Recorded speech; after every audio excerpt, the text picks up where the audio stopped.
Chapter 906. A water column rose into the sky from the sea not far in front of the leading frigate. Then, it scattered high in the sky and turned into a mass of water splashes. "Send down the order, everyone stop." Manager Aldel looked at the dense fleet in the distance and deeply knit his brows. What does the Canla Empire Navy want to do? After leading the Fresteck Chamber of Commerce's third transport fleet out of Nissi Harbor, Manager Aldel thought that since the weather was clear and the sea was calm, if nothing unexpected happened, they would be able to enter the sea area before nightfall. They would be able to start construction on the first island tomorrow. In this way, the entire plan had a good start. His mission this time could be considered to have been completed perfectly. But when they were less than 300 kilometers away from Nissi Harbor, they met a large fleet with the Canla Empire's flag. Manager Aldel didn't think that this was strange at first. He thought that the Canla Empire's navy had some mission or it was just a normal drill, so he was prepared to go around them after greeting them. But he never thought that when they approached, the Canla Empire's navy would throw several giant rocks that hit the sea in front of them as a warning.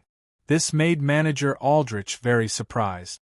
Since the Canla Empire's navy bought the 3 guard ships from the New Flyer, both sides had always cooperated and their relationship was quite good.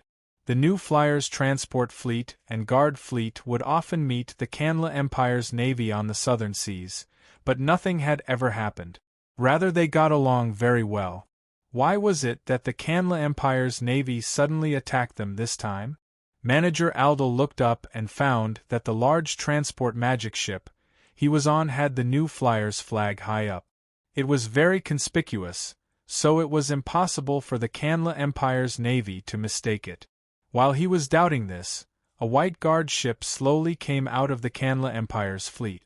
After a while, Manager Aldel's large transport magic ship came over with a magic communicator. "Sir, we have received a communication request from the Canla Empire's navy." Manager Aldrich's frown deepened as he took the magic communicator and pressed a button on it. "Hello, this is the manager of New Flyers Transportation Company, Aldrich. May I ask which sir of the Canla Empire's navy is on the other side?" A deep but resonant middle-aged man's voice came from the magic communicator. "This is the commander of the Canla Empire's First Fleet, Mark Lewis. Manager Aldrich, on behalf of the Canla Empire's navy, I would like to issue you a formal warning. The southern waters of the Kingdom of Ruhr are now under a complete blockade by the Empire's navy. No ships are allowed to pass without the permission of the Empire. Your fleet has violated this prohibition, but since you belong to New Flyer, I can be lenient and allow you to return to the Principality of Constantine." Huh! Manager Aldrich blinked his eyes. He couldn't believe his ears. "You said that you sealed off the southern waters of the Kingdom of Ruhr? Are you serious?" "Of course." Commander Lewis's voice became very serious. "This is the decision of the Empire's army headquarters. You don't have the right to resist. I'll give you 10 minutes to leave this area, otherwise you'll have to bear the consequences." "Bear the consequences?" Manager Aldrich couldn't help giving a cold laugh in his heart. Although the Canla Empire's fleet had over 100 ships, he didn't put them in his eyes at all. This was because the Canla Empire's fleet only had the 3 guard ships they bought from New Flyer. Compared to the 10 guard ships they had, their battle strength wasn't on the same level at all. The only thing to worry about was that the other 2 large transport magic ships were much slower than the guard ships and didn't have many military magic machines, so they didn't have any battle strength at all. If they fought, the 2 large transport magic ships would become a burden. But the main problem wasn't their battle strength. The main problem was that it was impossible for them to really fight the Canla Empire's fleet. Even if they won this battle, it would be equal to the New Flyer declaring war on the Canla Empire. The consequences of this would be very serious, so Manager Aldrich didn't dare do this. After thinking about it, Manager Aldrich tentatively said, "Commander Lewis, we are just doing normal business according to the company's plan. It won't affect your ban at all, right?" "No." Commander Lewis's firm reply came from the magic communicator. "You've violated this prohibition by entering this region of the sea during this period of time. If it wasn't for the sake of the Frestec Chamber of Commerce, we would have sunk you first. I'll warn you again, immediately leave this area." Manager Aldrich was a bit angry, but looking at the over 100 ships with the Canla Empire's flag on them, he could only give a bitter laugh and say with a sigh, "All right, we'll go back now. Commander Lewis, regarding what happened today, I will definitely go back and report it to Sir President." This was a small counterattack that he wasn't willing to give up. However, Commander Lewis didn't move at all, and there was a cold laugh that came from the magic communicator. "Even if Chairman Sue was here, he would make the same choice as you." Manager Aldrich helplessly shook his head before nodding to his assistant beside him. "Send down the order, everyone will return to Nissi Harbor first." The 2 large transport magic ships and 10 guard ships of the New Flyer's 3rd Transport Fleet turned around and prepared to return to Nissi Harbor. Who would have thought that when they moved, there would be 2 large sounds that came from nearby? Aldrich turned in a daze and saw 2 large drops of water falling down. After being stunned for a bit, he picked up the magic communicator and said in a sharp voice, "Commander Lewis, what do you mean by this?" Commander Lewis's cold voice came from the magic communicator. "Manager Aldrich, did your fleet just leave the Kingdom of Ruhr? So what if we did?" Manager Aldrich swallowed these words and forced himself to calm down before asking back in a deep voice, "How is this related to you? I think you should know that our Canla Empire has already placed a complete blockade on the Kingdom of Ruhr. If you just left the Kingdom of Ruhr, you would have violated this ban. I have reason to suspect that your ships have people and goods related to the Kingdom of Ruhr. I want you to immediately stop and accept our inspection. This is simply going too far." Manager Aldrich was filled with rage, but his rationality told him that he couldn't be angry right now, otherwise he would be accused of something. After taking a deep breath, Manager Aldrich forced himself to calm down again and said in a deep voice, "Commander Lewis, your suspicions are without reason. We can leave according to your request, but we can't let you search our ship. If you refuse this request, then we will think that you are hiding something," Commander Lewis said coldly. Commander Lewis said coldly, "If you're still not willing to cooperate, then don't blame us for being rude." "Manager, the Canla Empire's ships are moving," the deputy on the side suddenly reminded in a low voice. Manager Aldrich looked up and saw that the Canla Empire's fleet in the distance was indeed moving slowly and surrounding them. From this posture, it was clear that they were planning to surround them and not leave any room for escape. "Manager, what do we do now?" Manager Aldrich narrowed his eyes and looked at the approaching Canla Empire's fleet. He took a few deep breaths, pulled the deputy over, and whispered in his ear, "If anything happens, the 10 frigates will immediately choose to break out. Do not hesitate." The deputy was stunned. "Then what about those 2 ships?"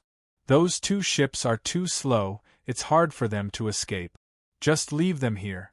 After saying this, Manager Aldrich gritted his teeth as his heart filled with pain. Since he was the manager of the New Flyer's 3rd Transport Fleet, he had never let anything happen to the ships under him. He never thought that the first time there was a problem, he would have to abandon 2 expensive large transport magic ships. This was quite a big loss. But, no buts. Manager Aldrich interrupted his assistant. Manager Aldrich cut him off. "It's impossible for us to fight the Canla Empire, so we can only run now." The deputy's expression changed before he finally nodded and accepted this order. "Quickly prepare, I'll stall for some time." Manager Aldrich patted his shoulder and had him leave before opening the magic communicator again. "Commander Lewis, please stop. I'm willing to accept your request." Commander Lewis was a bit surprised. "You're willing to let us search?" "Yes," Manager Aldrich replied. "But this matter is too important, so if I agree without permission, I will definitely be punished when I return to the company."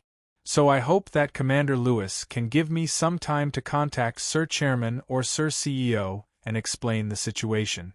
Contact Chairman Sue? There was a trace of disbelief in Commander Lewis's voice. Commander Lewis's voice was filled with doubt. This place is over 2,000 kilometers away from the Principality of Constantine. How will you contact Chairman Sue? Our company has a special method that can allow me to contact Sir Chairman in a short amount of time. Commander Lewis, can you give me half an hour?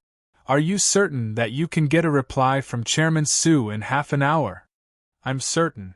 The magic communicator was silent for a bit before the Canla Empire's fleet that was approaching slowly stopped. But these ships still spread out on the sea and surrounded all the ships of the New Flyer's third transport fleet. I'll give you half an hour. If you don't reply in half an hour, I won't wait any longer. Commander Lewis's cold voice came from the magic communicator again. All right. Manager Aldrich replied. After a while, a magic airship suddenly flew out of Manager Aldrich's large transport magic ship, quickly heading northwest towards the endless seas. Chapter 907. Commander Lewis looked away from the magic airship disappearing into the distance, and turned to Count Russell beside him with a bit of doubt. Sir Russell, this place is over 2,000 kilometers away from the Principality of Constantine. No matter how fast the magic airship is, it's impossible for them to get a reply from Sue in half an hour, right? What are those New Flyer fellows thinking? Count Russell was still looking in the direction the magic airship disappeared in, as if he wanted to keep it in his line of sight. Hearing Commander Lewis's question, he shook his head and said with a serious look, "The New Flyer always does strange things. Since they said that they could contact Sue in half an hour, it's possible no matter how far the distance is. You really hold the New Flyer in high esteem." Commander Lewis gave a shrug. This Deputy Chief of Staff Russell was known in the Canla Empire's navy for holding the New Flyer in high esteem. It was like in his eyes the New Flyer was simply omnipotent. This is a fact. Count Russell looked away and looked at Commander Lewis with a serious expression. I've seen the New Flyer create many strange things, so if you don't care about it, you'll definitely suffer a large loss. Commander Lewis gave a laugh, clearly not believing him. But he was too lazy to argue with Russell, who was only in name. After thinking about it, he asked, "Sir Russell, why do you think the Empire's army headquarters arranged this operation?" Count Russell looked at him. "Why are you asking this? The Kingdom of Ruhr doesn't have a navy, and they don't have the ability to transport goods by sea. The only one with the ability to do this is the New Flyer. Our operation this time, isn't it clear that we're targeting the New Flyer? I'm very curious. The matter the Empire was discussing before was how to obtain some military magic machines through cooperating with the Fresteck Chamber of Commerce. Why is it that in the blink of an eye, they want to deal with the Fresteck Chamber of Commerce? How could I know what those important people are thinking?" Count Russell softly replied. Seeing Count Russell's cold response, Commander Lewis couldn't help feeling a bit bored. Turning to look at the 12 magic boats of the New Flyer that were surrounded by their ships, Commander Lewis couldn't help revealing a smile. The 3 guard ships that the New Flyer sold to the Canla Empire's navy far surpassed traditional wooden ships, so all the Canla Empire's fleets wanted them. But the Canla Empire's navy had a limited budget, so it was impossible for them to buy large amounts of guard ships from the New Flyer. 2, even if they wanted to buy them, the New Flyer wouldn't give them that much. So up to this point, the Canla Empire's navy only had the 3 guard ships that they bought the first time. In front of Commander Lewis, there were 10 guard ships and 2 large transport magic boats that countless people drooled over. As long as the New Flyer let them search the ships, the Canla Empire's navy would find a chance to take control of these magic boats and take them into their hands. Because the one in charge of this operation was their Canla Empire's First Fleet, and the First Fleet was the main fleet of the Empire, if nothing unexpected happened, even if not all the magic boats would be given to the First Fleet, most of them would be given to them.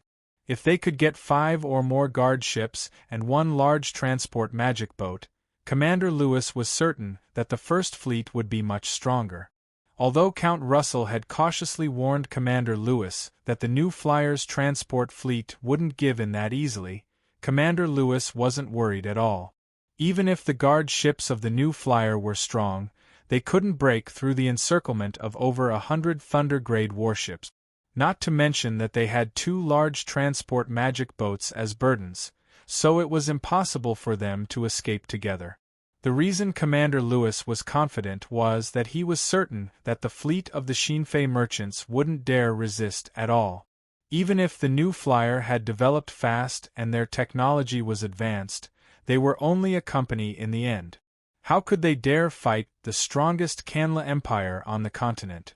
Thinking of this, Commander Lewis looked at the 10 shining steel ships in the distance and couldn't help revealing a happy smile, like he was looking at a treasure in his hands. These ships, he would definitely take them. Half an hour wasn't considered fast, but it wasn't considered slow either. The sun that was hanging above them had only moved a bit to the west, but there was a black figure that was quickly approaching from the west. After a while, this black shadow turned into a magic airship that was quickly flying. Seeing the appearance of this magic airship, the sea that had been silent because of the confrontation between the two sides suddenly became lively. Everyone's eyes were focused on the magic airship. They watched it fly over one of the large transport magic ships of the Frestec Chamber of Commerce's fleet before slowly falling down. Manager Aldel and his 2 assistants, who had been waiting at the dock for the magic airship, quickly came over. As soon as the magic airship's hatch opened, they couldn't wait any longer as they charged in. A middle-aged man wearing the uniform of the new Flyer Guards was preparing to charge out of the magic airship. They were caught off guard and almost bumped into each other. Manager Aldel was surprised and moved to the side. He found that this person was the captain of the magic airship, Ulysses, so he immediately asked, "How is it?" Did Sir Chairman reply? Ulysses nodded, "Yes. We flew to the nearest communication point and contacted Sir Chairman through the magic communication network. After reporting the situation to Sir Chairman gave a clear order." What was Sir Chairman's order? Manager Aldel immediately asked. Ulysses looked around before signaling Manager Aldel with his eyes, before getting off the magic airship. Manager Aldel understood and followed Ulysses, entering a sealed room on the magic boat. Ulysses took out a magic communicator from his chest and waved it at Manager Aldel. "I recorded Sir Chairman's order, you can listen to it yourself." Manager Aldel nodded. He took the magic communicator and skillfully found the play button on it. The new Flyer fleet sailed on the sea all year round, so it was very hard to receive orders from the high-level members of the company. Later, Akali thought of a method, which was to use the magic array of the magic communication network. After making some improvements, it had the ability to record sound and then play it through the magic communicator. This way, the orders would be clearer and harder to imitate. Moreover, as long as the magic airship could enter the new Flyer's magic communication network, they could do this at any time. Compared to before, when a fleet entered the endless seas, they wouldn't be able to contact the company for a long time, so there were many orders that couldn't be sent. After Manager Aldel pressed the button, there was Su Yi's familiar voice that came from the magic communicator. "Manager Aldel, I am giving you an official order as the company's chairman." Hearing this, Manager Aldrich couldn't help but straighten his back and listen attentively. The Frestec Chamber of Commerce's transport fleet and guard fleet are important assets of the Frestec Chamber of Commerce that can't be separated. They represent the interests of the Frestec Chamber of Commerce, so no one or any power is allowed to invade them. I order you to reject the unreasonable request of the Kanla Empire's navy. If the Kanla Empire's navy tries to use force, I will give you the right to fight back or retreat. Hearing this, Manager Aldel was stunned. Sir Chairman's meaning was actually to have him ignore the request of the Kanla Empire's navy and even fight back? God above. Was Sir Chairman crazy? He actually wanted to attack the Canla Empire's army. Manager Aldal's lips twitched. He looked at Ulysses on the other side and found that his expression was more normal than his own. But the strange look in his eyes showed that he didn't understand Sir Chairman's order. After waiting for a while, Manager Aldal found that the recording stopped and Sir Chairman didn't give any further orders. Ulysses, what do you think? Manager Aldal turned off the magic communicator and hesitantly asked Ulysses this. Don't ask me. You are the commander of this fleet, Ulysses said. Manager Aldal couldn't help but curse. He grabbed Ulysses' collar and stared into his eyes. He roared in a low voice, F***ck that damn commander. Tell me, what should we do now? Sir Chairman must be crazy. He actually wants us to attack the Canla Empire's navy. Doesn't he know that this is equivalent to declaring war on the Canla Empire? Ulysses looked at him and coldly said, Sir Chairman of course knows this better than you. Then what does Sir Chairman want to do? Does he really want to declare war on the Canla Empire? I don't know. What Sir Chairman wants to do is not something I need to care about. I only know that Sir Chairman has already given the order. The only thing we need to do is to carry out this order. Looking at Ulysses's expressionless face, Manager Aldrich froze for a moment, then he spat hard. This Ulysses belonged to the Chamber of Commerce's guards. He had always been taught that the chairman's orders were the most important. Arguing with Ulysses about this issue was like playing the lute to a cow. Manager Aldal was about to speak again when he suddenly heard a loud noise outside the ship. It shook the small room. Manager Aldal's face immediately changed. Damn, those guys from the Canla Empire are attacking.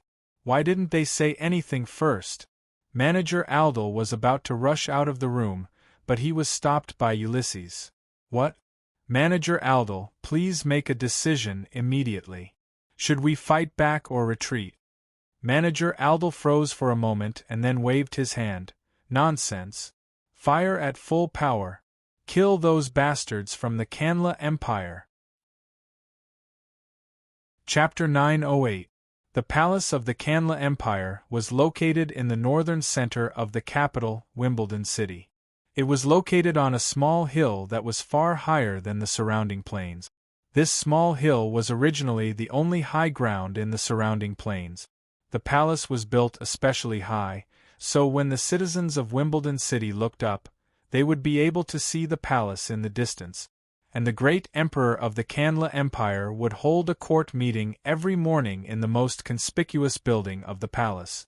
It was also the core of the Canla Empire's government affairs, the Great Hall of Government. He would listen to the reports of the ministers of the empire. Normally, this court meeting was just a formality. Some important matters would be done and some brief reports would be given to the emperor. As for the specific implementation, it would be dealt with after the court meeting. Therefore, most of the time, His Majesty would only sit on a tall chair, looking down at the ministers below and listening attentively. But today, the Honorable Emperor of the Canla Empire, Debor 17, stood up from his tall chair. His face was full of anger as he stared at the middle-aged man in the Canla Empire's general uniform. The great empire's navy couldn't even deal with a mere merchant's fleet. Instead, they were beaten to a pulp. They lost over 70% of their ships. Duke Warner, this is the empire's navy that you command? This is the empire's navy that the empire spends tens of millions of gold coins on every year? The middle-aged man lowered his head even more, but he didn't respond. Seeing that he didn't respond, Debor 17 became even angrier. Very good. Since the empire spends tens of millions of gold coins every year to raise a bunch of trash, then what do we need you for? From today onwards, the empire's navy will be completely removed. I don't want to spend any more money on trash like you. Hearing Debor Xvini's words, Duke Warner suddenly raised his head. His eyes flashed with a trace of surprise. Although the empire's navy had always been in doubt and debate, and even the military's budget for the empire's navy was lowered every year, the emperor had never expressed his opinion. So the impact wasn't fatal. But now the emperor was furious because of the empire's navy's defeat against the new flyer fleet. He even said that the empire's navy would be abolished. If someone took this opportunity to make a fuss, it could have a fatal impact on the empire's navy. "Your Majesty, you can't." The one who shouted this wasn't Duke Warner, rather it was the Kandra Empire's finance minister Marquis Hasdrai standing to the right of Duke Warner. Seeing him jump out, not only the ministers, but even Debor 17 was shocked. Because the empire's navy had always taken a lot of the empire's budget, the empire's finance department had always been very negative towards the empire's navy. Now that His Majesty had declared that he was going to remove the imperial navy out of anger, the Ministry of Finance should be the happiest. Why did Hasdrai Marquis jump out to oppose it? Debor 17 looked at him strangely. "Hasdrai Marquis, why can't you? If you don't give a convincing reason, then don't blame me for being impolite." Hearing Debor XVI's sinister tone, all the ministers felt a chill in their hearts. It seemed that His Majesty was really angry this time. If they still wanted to provoke him at this time, then they would really be in big trouble. Hasdrai Marquis wiped the cold sweat on his forehead. It was clear that he was under a lot of pressure. But after calming himself down, he forced himself to remain calm and said, "Your Majesty, I don't know much about war, so I won't comment on it. But as the finance minister, I want to prove the meaning of the empire's navy from my perspective." Everyone looked at him with surprise. The meaning of the empire's navy's financial existence? Wasn't it meaningless apart from consuming tens of millions of gold coins of the empire's budget every year? "Oh, tell me about it." Debor XVI's curiosity was piqued. "Your Majesty, it is true that the empire's navy eats tens of millions of gold every year from the empire's financial budget. And in the past few years, at least in the years I've been in office, there has been no production or actual contribution. It can be said to be meaningless." Hearing this, all the ministers couldn't help but nod. This was in line with their impression and evaluation of the empire's navy. But Hasdrai Marquis suddenly changed the topic and raised his voice. "This situation has clearly improved in the past 2 years. Although I can't give you specific statistics, but in the past 2 years, the pirates in the southern seas of the empire have disappeared under the attack of the empire's navy. This has greatly increased the shipping industry in the southern seas of the empire. Just the 3 seaports in the south of the empire under the protection of the empire's navy alone have paid more than 7 million gold coins in taxes this year." 7 million gold. The surrounding ministers all looked surprised. Although 7 million gold in taxes wasn't much to the enormous Kanla Empire, the empire's treasury didn't report the taxes. But before this, the empire's Ministry of Finance had never made any reports on the taxes collected by the southern port, which was equivalent to nothing. But now, in just a year's time, this number, which was close to 0, had suddenly skyrocketed to 7 million gold coins. This was really too surprising. "Is it only from the taxes collected by the sea?" Debor 17 asked. "Yes." Hasdrai Marquis nodded. "These 7 million gold coins are all from the taxes collected from the 3 seaports. And the impact of this is far from just that. Because of the development of the sea, the commerce in the southern seas of the empire has greatly increased. Therefore, the taxes paid by the cities in the southern seas of the empire have also greatly increased. Compared to last year, the city with the biggest increase has even exceeded 300%. 300%? Hasdrai Marquis, are you joking?" A minister couldn't help but ask. Debor 17 frowned. "Hasdrai Marquis, this number isn't a joke. Are you sure?" "Yes. Your Majesty, the Treasury already has the detailed statistics. You can review it at any time. This is related to the empire's finances, so I definitely wouldn't joke about it." Has-Tri Marquis said proudly. De Boer 17 lightly nodded. Of course, he believed that Has-Tri Marquis wouldn't lie about this because there was no benefit to it. Moreover, it would be very easy to see through it. He wouldn't take such a big risk to lie to the Emperor in front of everyone. In other words, because of the navy, the southern seas of the Empire have been cleared of pirates, allowing the sea trade to flourish. This has greatly improved the financial situation of the southern seas of the Empire, and the degree of improvement is very exaggerated. Has-Tri Marquis, is this what you mean? De Boer 17 asked. Yes, Your Majesty. Has-Tri Marquis said with a serious expression. If the existence of the Empire's navy didn't show any specific meaning in the past, then I am certain that because of the existence of the Empire's navy, the sea trade has flourished. If we can increase the investment in this area, I believe it will be a great help to the Empire's finances. Is that so? De Boer 17 glanced at the silent Duke Warner and suddenly asked, Then Duke Warner, tell me, why was the Empire's navy unable to clear out the rampant pirates in the southern seas for so many years, but suddenly was able to do it in 2 years? That's right. Everyone reacted quickly and looked at Duke Warner. However, everyone noticed that after being asked this question, Duke Warner's expression was a bit awkward. Everyone was surprised. Duke Warner's reputation and status in the Kanla Empire was very high. What could make him feel awkward? Speak. De Boer 17 urged in a deep voice. Duke Warner bitterly smiled and bowed to De Boer 17. He sighed and said, Your Majesty, the reason why the Navy was able to clear out all the pirates in the southern seas of the Empire and even the surrounding seas was because of the new Flyers escort fleet. Hearing this answer, the ministers and De Boer 17 were dumbfounded. How was it related to the new flyer again? De Boer 17 frowned slightly. He suddenly realized that because he always thought that the Empire's navy was too small, he didn't care much about it. He didn't even know what the Empire's navy was doing.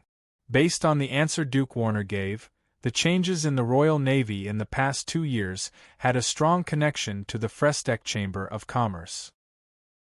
It even made Duke Warner say that it was, mainly, because of the help of the Fresteck Chamber of Commerce's guard fleet that the Royal Navy could clear out the pirates in the southern seas. Judging from this point, it could be seen that the new Flyers escort fleet was far more capable than the Empire's navy. Otherwise, why would the Empire's navy be unable to clear out the pirates for so many years? With the help of the new Flyers escort fleet, they could have done it. Thinking back to the news that the Empire's navy was defeated by the Shinfei Chamber of Commerce's fleet, this inference was even more proven. De Boer 17 slowly sat back in his chair and calmed down. He said to Duke Warner, Duke Warner, come, introduce the new Flyers escort fleet. Why is a mere Chamber of Commerce's fleet stronger than our Grand Kanla Empire's navy?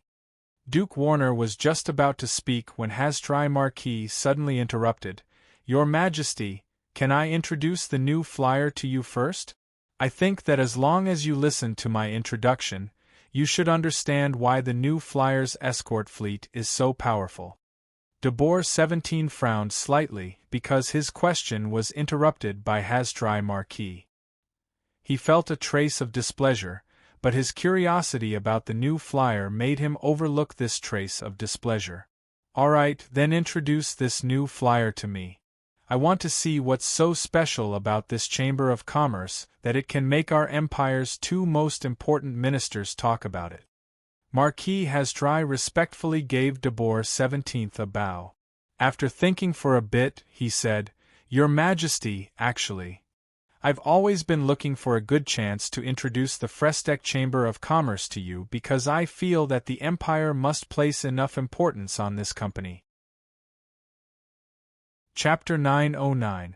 Hey Heinz, have you ever heard of someone being beaten and still wanting to cooperate with the other side with a smile? Sue put down the document in his hand and spoke to Heinz on the side with a smile. I've never seen such a cheap person, but if it's a country, then it wouldn't be strange at all. Heinz took the document and glanced at it as he chuckled. It looks like you were right before. The Canla Empire is cheap like this. If we don't beat them up, they won't take us seriously. I guessed what kind of reaction they would have, but I didn't expect them to react so quickly. Sue shook his head. I originally wanted to beat them up a few times before they learned their lesson. But I didn't think that they would immediately react after being beaten up once. This is really out of my expectations. What do you think the Canla Empire relied on to stand tall on this continent for thousands of years without falling? Heinz rolled his eyes at Sue. Let me tell you, the Canla Empire is very big, and there are many capable people in it. Many of them must have already discovered the potential of our new flyer, and will take us seriously. It's just that they are using this opportunity to show it. That's right. This time, the document actually mentioned the Emperor of the Canla Empire. In other words, this time our small company has finally entered the sight of the Honorable Emperor. Speaking to here, Sue shook his head and sighed. To be honest, I'm not sure if this is a good thing or a bad thing. Heinz stretched his body and stood up. He even yawned beside him. Okay, whether it's a good thing or a bad thing, it has nothing to do with me now. Anyways, I'm officially retiring today. The company has you as the president, so I have nothing to worry about. From tomorrow onwards, I'm going to enjoy my leisurely retirement life. Looking at Heinz's relaxed expression, Sue revealed a smile from the bottom of his heart. Heinz, the most important partner in creating the Fresteck Chamber of Commerce with him, had finally decided to retire today, which was his 55th birthday. If this age was placed on Earth, it could be considered the prime of life, far from the age of retirement. But for signs, where the average age of humans was less than 40 years old, the 55-year-old Heinz was already considered old. In fact, Heinz already had the idea of retiring a few years ago, but because New Flyer was at an important juncture of rapid development, he couldn't make up his mind. But this year, New Flyer finally officially opened the huge market of the Mala Empire and Canla Empire, allowing the company's development to take a huge step forward. This also made him feel at ease, so he decided to truly retire. When he and Sue discussed this decision in private, he also told Sue another important reason for his decision to retire. Heinz felt that he was only an ordinary grocery store owner in a small town. Although he had improved a lot over the years, in terms of experience, vision, and so on, he clearly couldn't keep up with the current New Flyer. Continuing to stay in the company wouldn't be of much use. He didn't want to stay and be a useless person who might even become a burden, so he decided to simply retire. Even though Sue firmly rejected this idea, saying that even if he didn't do anything in the company, he would still be of great help to the company. This was because with his experience and reputation in the company, as well as his good relationships with many people, he could help the company develop smoothly in many ways.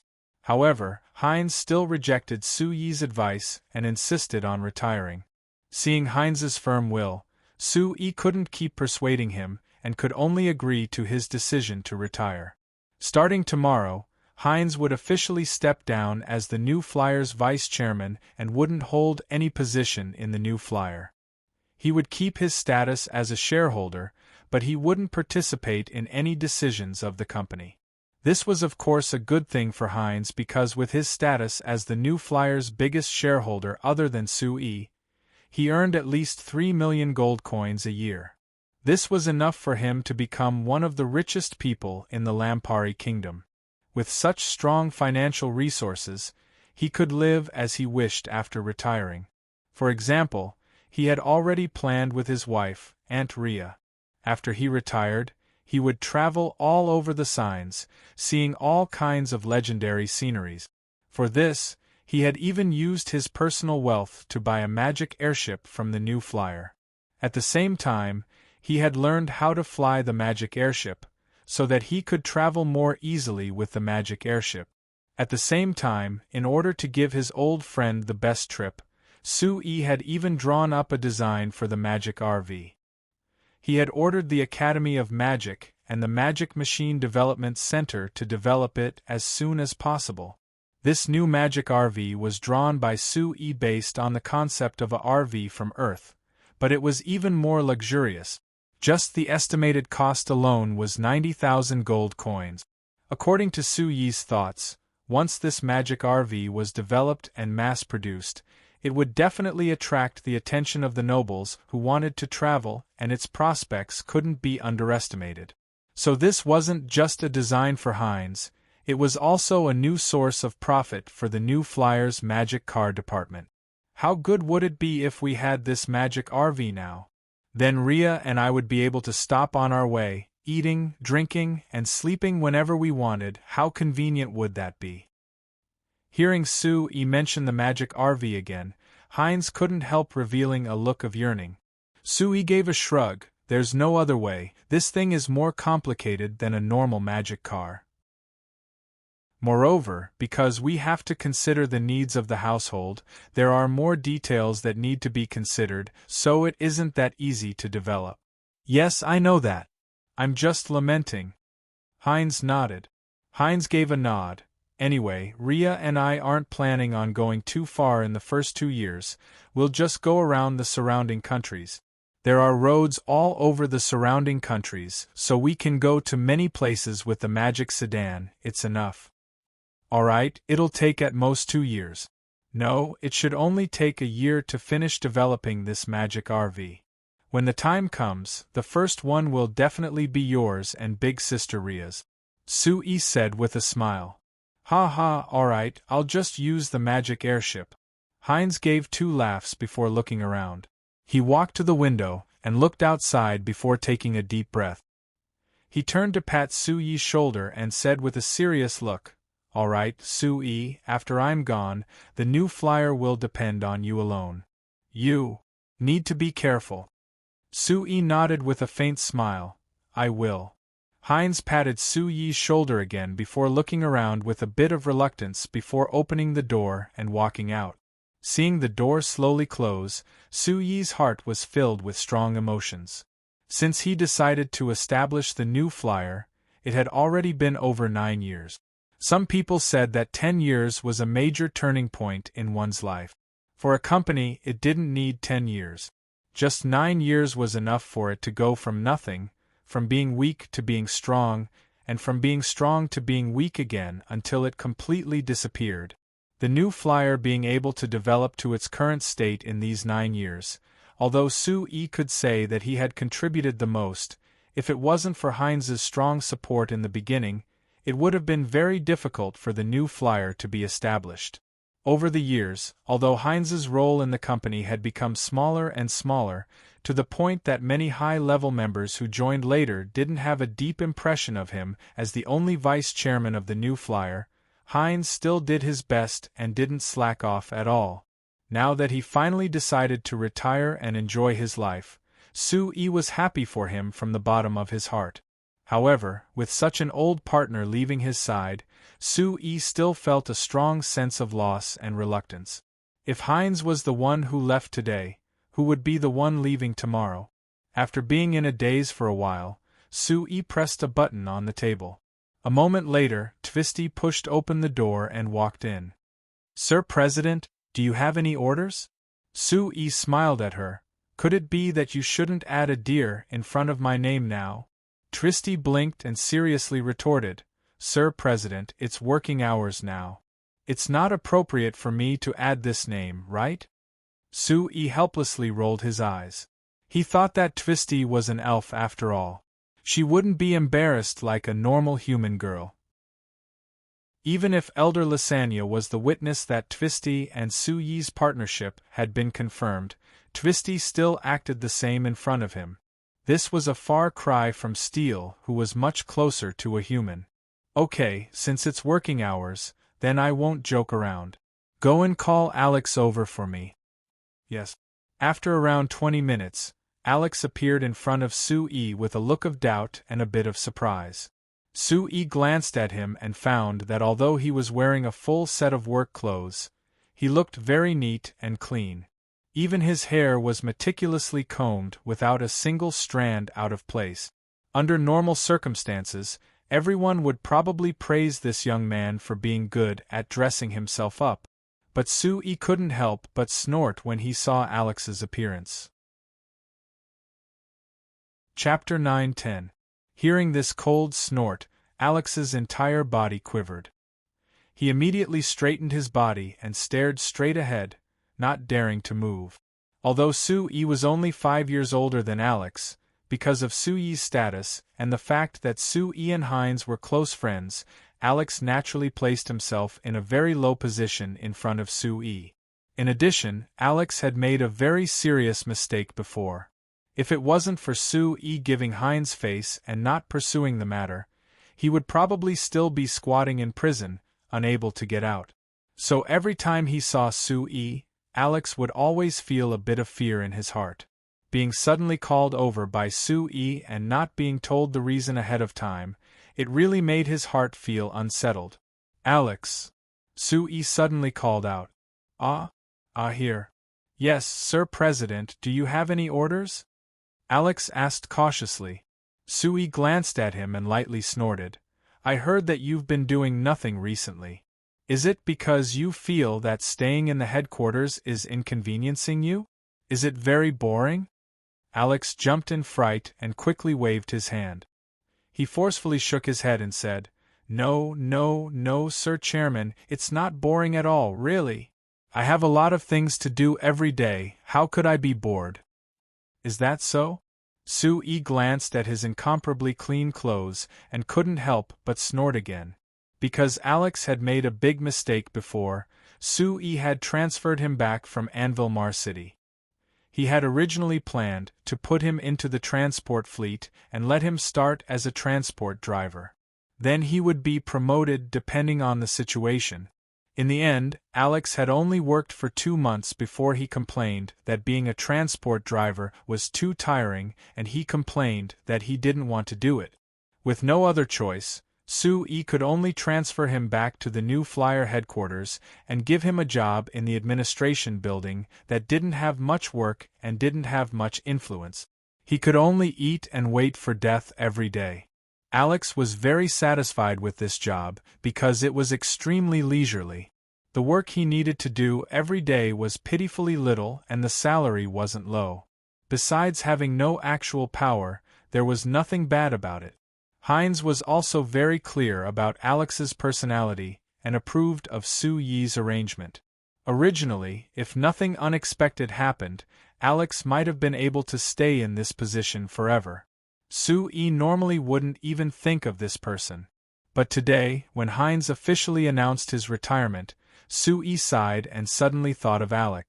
Even though Hines wasn't very satisfied with his nephew's personality and other aspects, this was still his nephew that his sister had entrusted to him.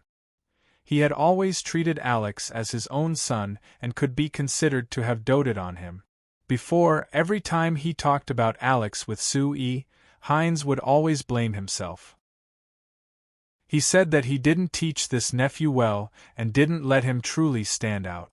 Sue had previously been unmoved by Hines's size, but today, after being moved by Hines's departure, he felt that he should help Alex again and give him a chance. It could also be considered as comforting the retired Hines. "Alex, are you satisfied with your current job?" Thinking of this, Sue asked. Alex's eyes turned and he immediately nodded. Very satisfied, very satisfied. "Sir Chairman, my current job is really too good." "Do you really think so?" Sue grinned.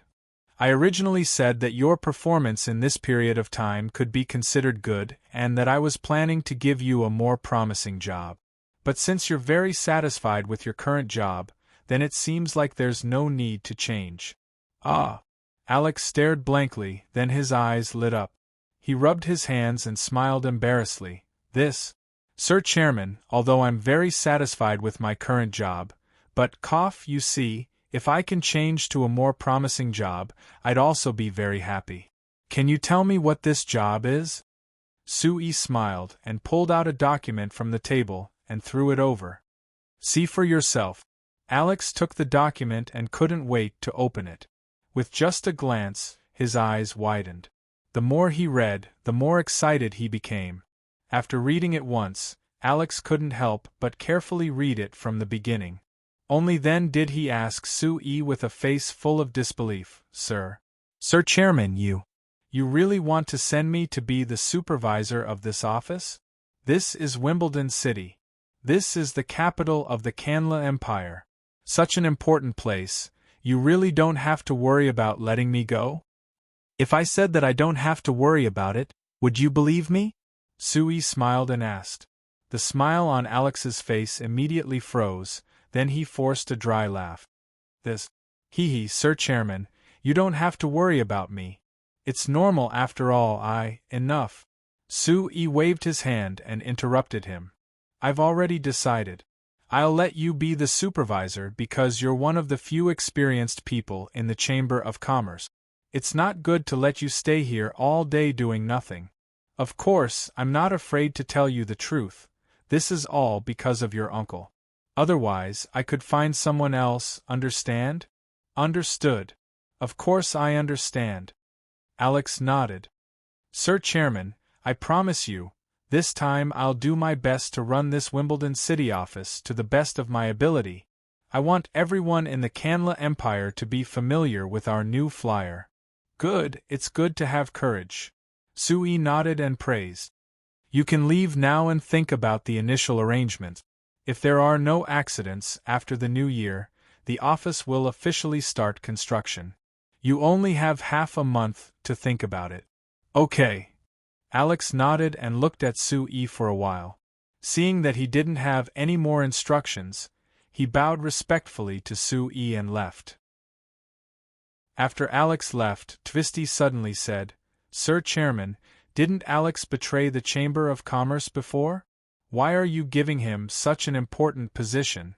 Aren't you worried that he'll make the same mistake again? Remember, Twisty, we humans aren't like you elves. We won't completely reject someone based on their past mistake. Instead, we'll give them a chance to correct themselves. Although Alex did make a serious mistake in the past, I'm still willing to give him a chance.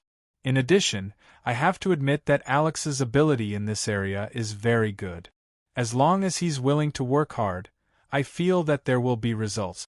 Twisty was silent for a moment before suddenly saying, Actually, it's mainly because of Vice Chairman Hines, right? Sue froze for a moment before smiling awkwardly. What? You can also see these things now? Us elves have a strong learning ability. It's not strange that I can see this. Twisty shook her head. However, Sir President, I still object to your decision. This Alex gives me a bad feeling. Sue shrugged. If I told you that the importance I place on the internal market of the Canla Empire is completely different from the importance I place on the Mala Empire, what would you think? Twisty was at a loss. I don't know. Okay, you'll understand the difference in the future. It's about time. Let's go to the conference room. They're definitely waiting. When Sue and Twisty walked into the largest conference room in the new Flyer Administrative Building, the discussion inside was in full swing. From the CEO Kennard sitting at the front to the middle managers of New Flyer sitting at the back, everyone had a happy smile on their faces. The conference room was filled with a jubilant and joyful atmosphere. It was extremely lively.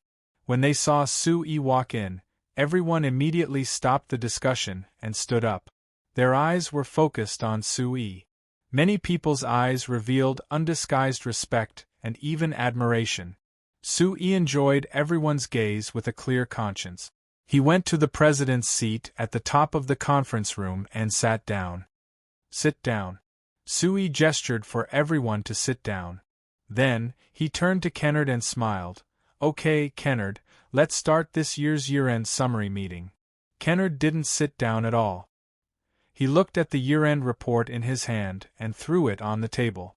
He looked around and said loudly, First, I'll tell everyone a piece of good news.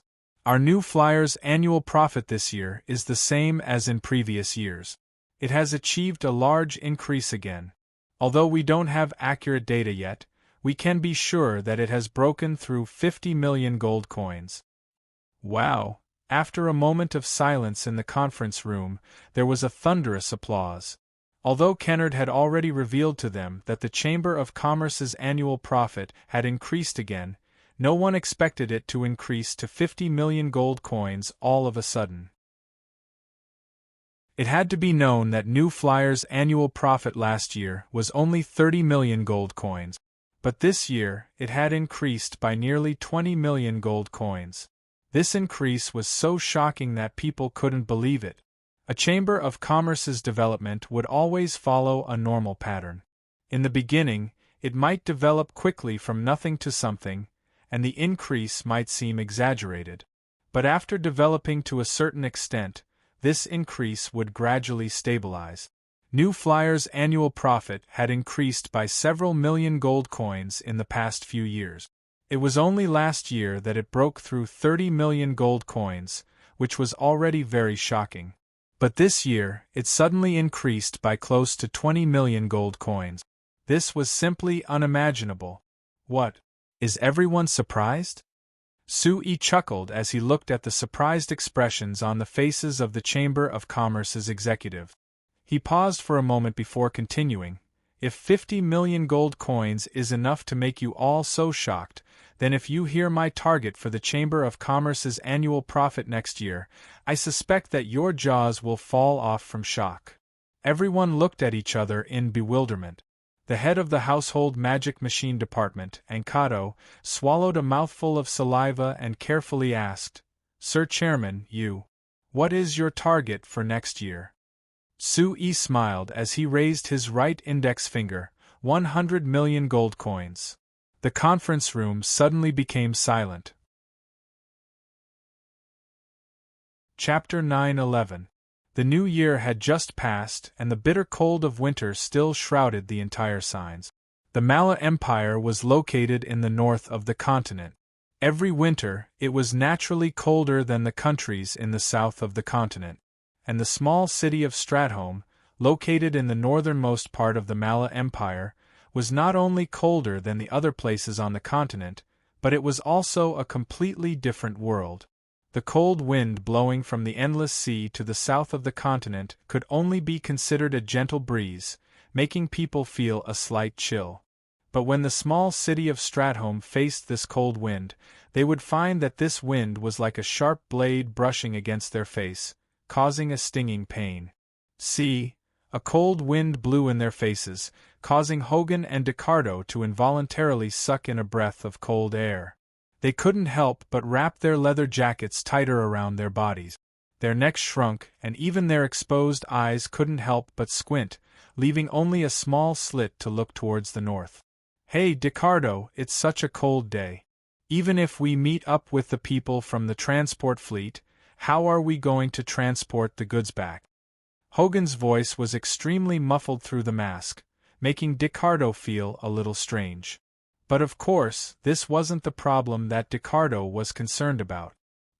He glanced at the distant sea and shook his head with a bitter smile. "We can only take one step at a time." It was all because those guys from the transport fleet didn't follow the plan at all.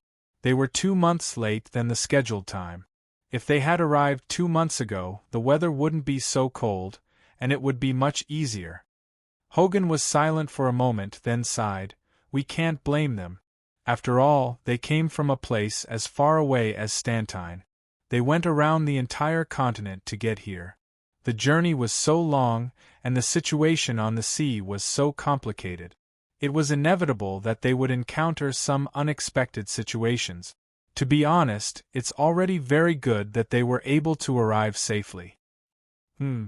That's right," Ricardo replied and looked at the Stratholme harbor that appeared in the distance. This port was originally the largest port in the north of the Mala Empire. After signing an agreement with the Mala Empire last year, the New Flyer invested 3 million gold coins to renovate and expand this port into a new type of port that could accommodate large ships.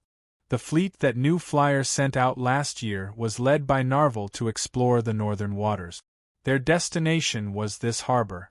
According to the original plan, The new flyer transport fleet led by Narvel should have arrived in October of last year. At that time, it was still early winter in the Mala Empire, and the weather was still normal. However, the first fleet had been on the sea for over 2 months and had even lost contact with them. The new flyer almost thought that something had happened to them and they had all been buried in the endless seas. It was a good thing that the 2 magic airships that Sui had given them had been very useful. In the middle of last month, which was half a month after they lost contact with the fleet, a magic airship flew to the Marquis of Southgard territory and brought news of the fleet. After receiving the news, the manager of the new flyer office in the Mala Empire, Hogan, and the vice-manager of the office, Ricardo, who was also the main liaison, immediately organized people and a motorcade to come to Stratholme. They had been waiting here for half a month, using the magic airship to keep in close contact with the fleet. Finally, they received the news 3 days ago that the fleet would safely arrive in Stratholme today. So although the wind was cold and the temperature outside was enough to freeze people to death, the 2 of them left their warm beds early in the morning and came to Stratholme Harbor. Ricardo looked at Stratholme Harbor for a bit before letting out a sigh of relief. "It's a good thing. I was worried that as the weather became colder, the harbor would be completely frozen and we wouldn't be able to dock. Now it seems like no matter how cold the weather is, it's impossible to completely freeze the endless seas." Hogan revealed a smile when he heard this. "We were completely scared by the rumors of those fellows in the Mala Empire. They said that as long as it was winter, the endless seas would be completely frozen and we wouldn't be able to go out to sea at all. I thought that they were saying that the entire sea would be covered in ice, but looking at it now, there is ice, but it's just pieces of ice, it isn't much at all." You can't say that they're completely wrong. After all, the fishermen here are only small wooden boat. If they get hit by these floating ice cubes, they might fall apart, Ricardo said with a mischievous smile. Ricardo said with a laugh, "When they see the steel ships of our new flyer, they will know that this bit of ice isn't a problem at all." Hogan shrugged his shoulders. "It can't be helped. Who told them to be ignorant? When the fleet arrives and they see the various magic machines produced by our Chamber of Commerce, I don't know how shocked they will be." Ricardo and Hogan looked at each other and laughed at the same time. Before the 2 of them came to the Mala Empire, they had a deep sense of inferiority and fear towards this huge empire. But when they really came to the Mala Empire and stayed here for half a year, they discovered that apart from the size of the Mala Empire, the other aspects of the Mala Empire were much worse than the Lampari Kingdom and the Principality of Constantine. Usually, the people that the 2 of them came in contact with were mostly nobles and merchants of the Mala Empire. These people were undoubtedly at the top of the Mala Empire, and their lives were indeed extremely luxurious and luxurious. But in the eyes of Ricardo and Hogan, although these people's lives were luxurious, they were very backward in every aspect, to the point that they felt that it was very inconvenient to live here. After the 2 of them stayed here for half a year, not only did their reverence for this huge empire completely disappear, they even had a trace of indescribable superiority. The Marquis of Southgard and the nobles and merchants around him already made them feel superior, let alone the nobles and merchants of a small city like Stratholme. In the half a month that they were in contact with in Stratholme, all the nobles and merchants they came in contact with left them with a very strong impression, ignorant country bumpkins. Of course, in the eyes of the 2 of them, the living conditions of these people were even worse than the peasants of the Lampari Kingdom and the Principality of Constantine. At the very least, the peasants of the Lampari Kingdom and the Principality of Constantine wouldn't be so happy to eat meat. The 2 of them patiently waited for around 20 minutes before there was a familiar roar that came from the sky in the distance. The 2 of them looked up and saw a black shadow flying in the sky to the northwest. It quickly approached and turned into a magic airship, slowly landing on the flat ground of Stratholme Harbor. "Right, Hogan, the wind is so strong right now, so why is this magic airship flying so smoothly in the sky? Don't you find it strange?" Ricardo suddenly asked. Hogan was prepared to walk over, but after hearing this question, he was surprised. After tilting his head to think for a bit, he shook his head. I'm not someone from the Academy of Magic or the Research Center. How would I know if you're asking me? That's true. Ricardo shrugged. Ricardo gave a shrug. Let's ask Captain Enan later. The two of them quickly walked to the magic airship. At this time, the hatch of the magic airship had already opened and Captain Enan of the magic airship that Ricardo had just mentioned jumped out. He came in front of the two of them and said in a loud voice, Manager Hogan, the fleet will arrive in at most an hour, please make your preparations. Hogan nodded, all right. He didn't waste words after saying this and turned to arrange the people he had already prepared, making the final preparations to welcome the fleet. In fact, these preparations had already been properly arranged in the past half a month. Now, all they needed to do was to confirm it again. Ricardo, who was left behind, began to discuss the specific situation with Captain Ian. Their discussion was mainly focused on whether the fleet had any special needs, such as supplies, repairs, and other things. Then they would confirm the various arrangements after the fleet arrived. For example, according to the plan, the fleet would first unload the goods in Stratholme Harbor and then sell them in Stratholme and the surrounding cities. Then they would decide how much to bring into the Mala Empire. This sea route that had taken close to 4 months to explore, although they would communicate with the coastal countries along the way, the main task was to connect the new flyer and the Mala Empire. In the end, it would connect with the trade route from the Principality of Constantine to the Mala Empire, forming a complete business circle. After the two talked for a bit, Ricardo suddenly thought of the problem he had just thought of and raised it to Captain Enan. Maintain a stable flight in the sky? Captain Enan laughed before waving his hand. Manager Ricardo, it can't be that you think that the magicians of the Academy of Magic wouldn't have thought of this problem, right? No, of course I think that they would think of it, but I can't figure it out. The wind is clearly this strong, so why can the magic airship fly so smoothly? Actually, there is an aerodynamic balancing device on the magic airship. Don't ask me what this thing is because I don't know either. I just know that when there is a strong wind in the sky, the aerodynamic balancing device can be turned on and it can offset most of the wind, allowing the magic airship to maintain a stable flight in the sky. It's this amazing? Ricardo thought for a bit before guessing. The magic airship relies on wind-attributed magic to fly in the sky, so this aerodynamic balancing device should be a kind of wind-attributed magic, right? Captain Enan rolled his eyes. Don't ask me, I just know how to use it, I don't need to know the principle. Ricardo thought for a bit, but he still couldn't understand the principle. He could only helplessly say with a sigh, all right, the things that our company makes now, even the people of the company can't understand it. I think that those fellows outside the company are dreaming if they want to copy it. Chapter 9:12. An hour later, more than 10 huge warships sailed over from the northwest side of the sea. Hogan carefully counted them and found that there were still 13 ships, so he let out a sigh of relief. Although the news he received on the way said that there were no problems with the fleet, only when he personally saw the 13 ships safely arrive could he truly feel assured. Seeing the fleet enter the harbor, the people in Statham Harbor began to busy themselves. After the first large transport magic ship stopped at the pier, Narvel came down first. When he saw Hogan and Ricardo, he gave them a big hug. Narvel, good job.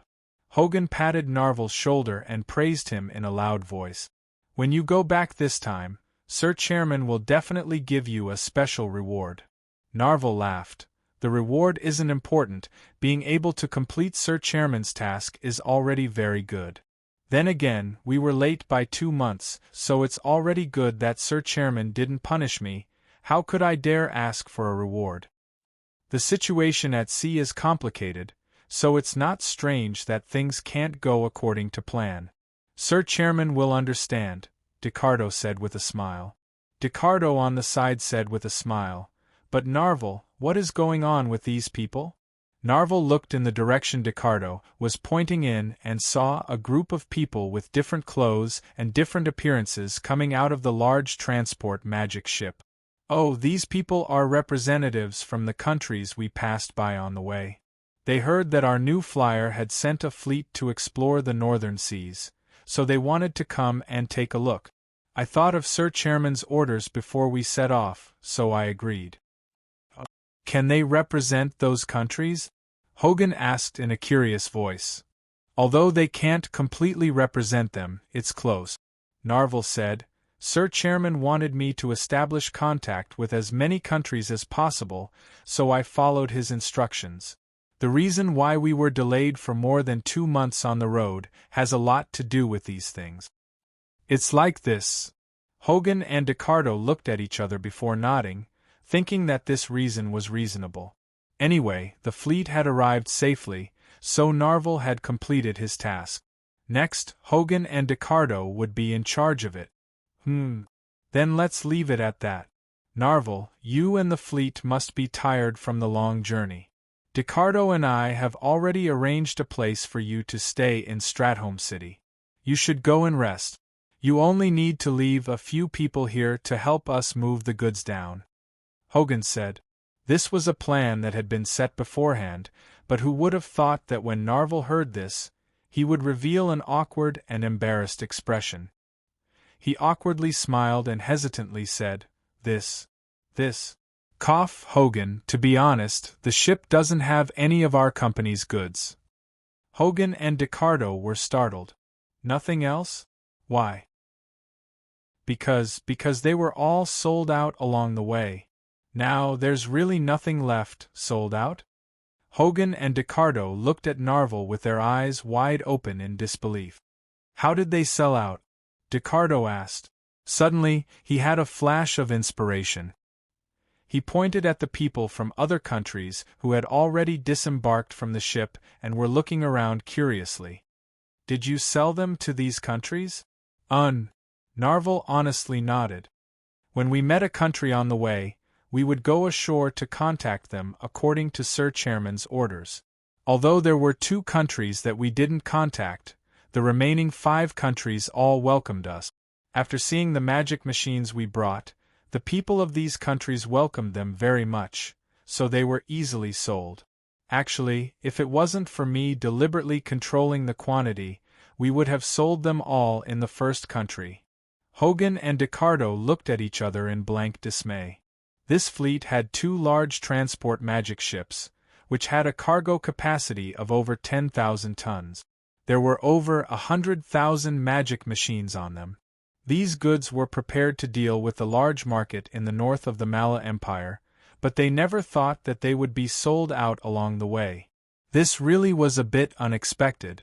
But they couldn't say that Narvel was wrong because contacting other countries and opening up new markets was Sir Chairman's orders.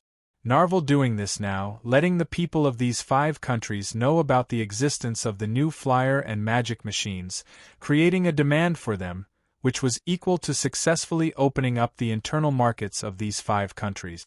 Compared to this, the Mala Empire had already been affected by the magic machines, so they didn't need to open up new markets. Rather, it was more important to open up this sea route. Looking at it like this, Narvel had done a very good job this time. Even if it took a bit longer, Sir Chairman would definitely be very satisfied once he learned of this. Of course, this gave Hogan and Ricardo a large problem. Ricardo, immediately contact the office and have them bring a batch of household magic machines from the Marquis of Southgard territory. We have already agreed with City Lord Hughes that when the fleet arrives, we will give them a batch of magic machines. Now that there are no more goods in the fleet, we can't break our promise to him or it will affect the reputation of our company. Hogan immediately made a decision and said to Ricardo, All right, I'll go now. Ricardo did not say anything else and turned to leave. Seeing the serious expressions on their faces, Narvel said with embarrassment, Hogan, I've caused trouble for you. It's nothing, of course you have to follow Sir Chairman's orders. But. Hogan frowned. Narvel, why didn't you tell me about this beforehand? It's not like we completely lost contact. Narvel coughed and his expression became even more apologetic. To be honest, I really don't put this Statham City in my eyes. Hogan could only helplessly roll his eyes. You're making it hard for me. Could it be that you don't put me in your eyes as well? Narvel wanted to apologize again, but Hogan waved his hand to stop him. All right, I don't mind. But you won't be able to rest.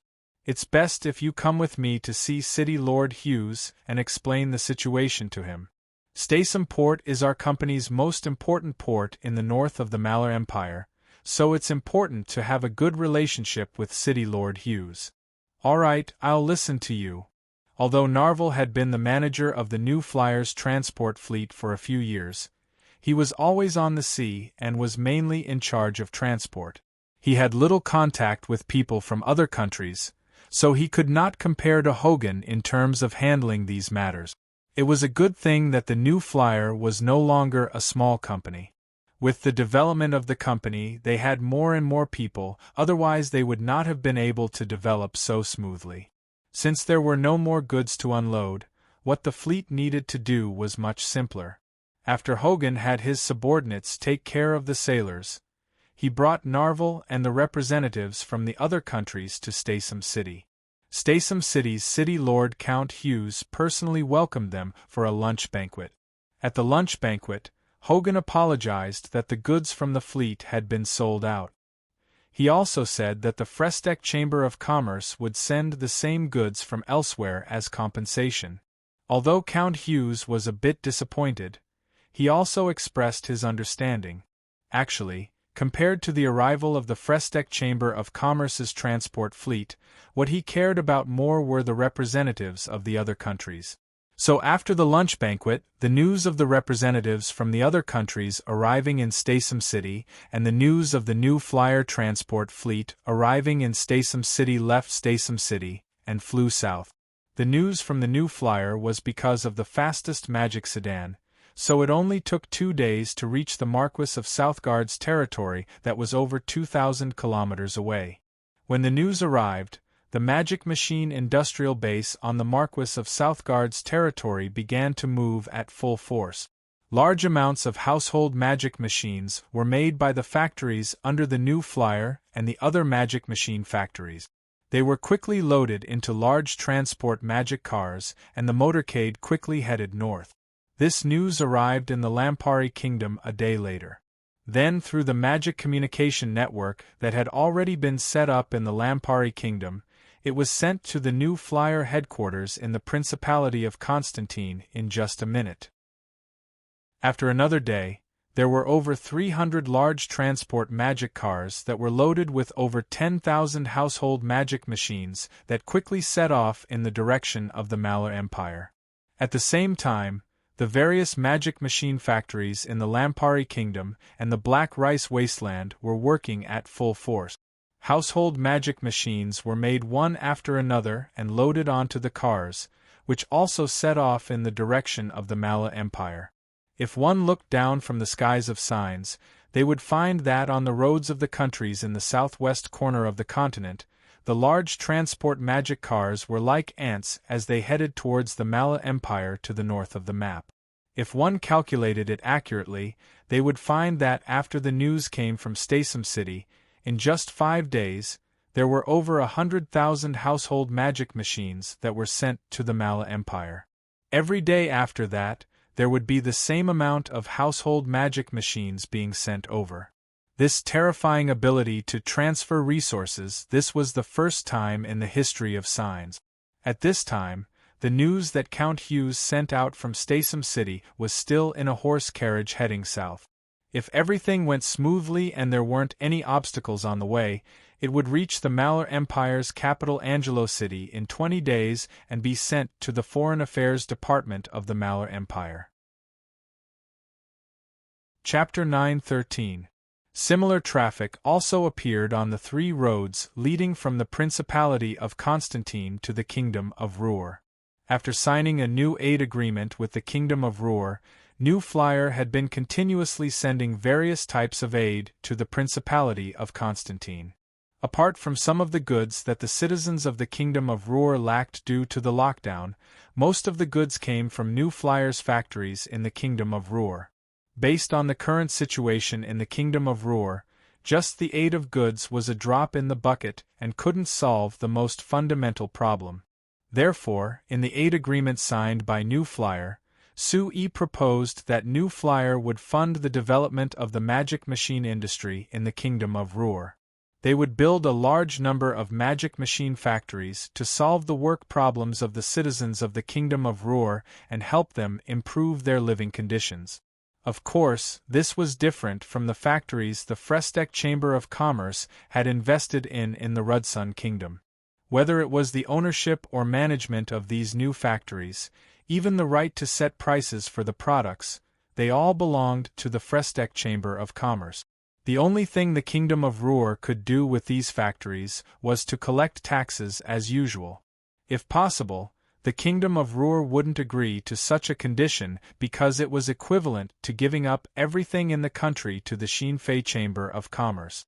New Flyer would obtain the majority of the benefits, while the Kingdom of Ruhr would only get the leftovers. Compared to the previous joint venture, the benefits of this model for the Kingdom of Ruhr were greatly reduced.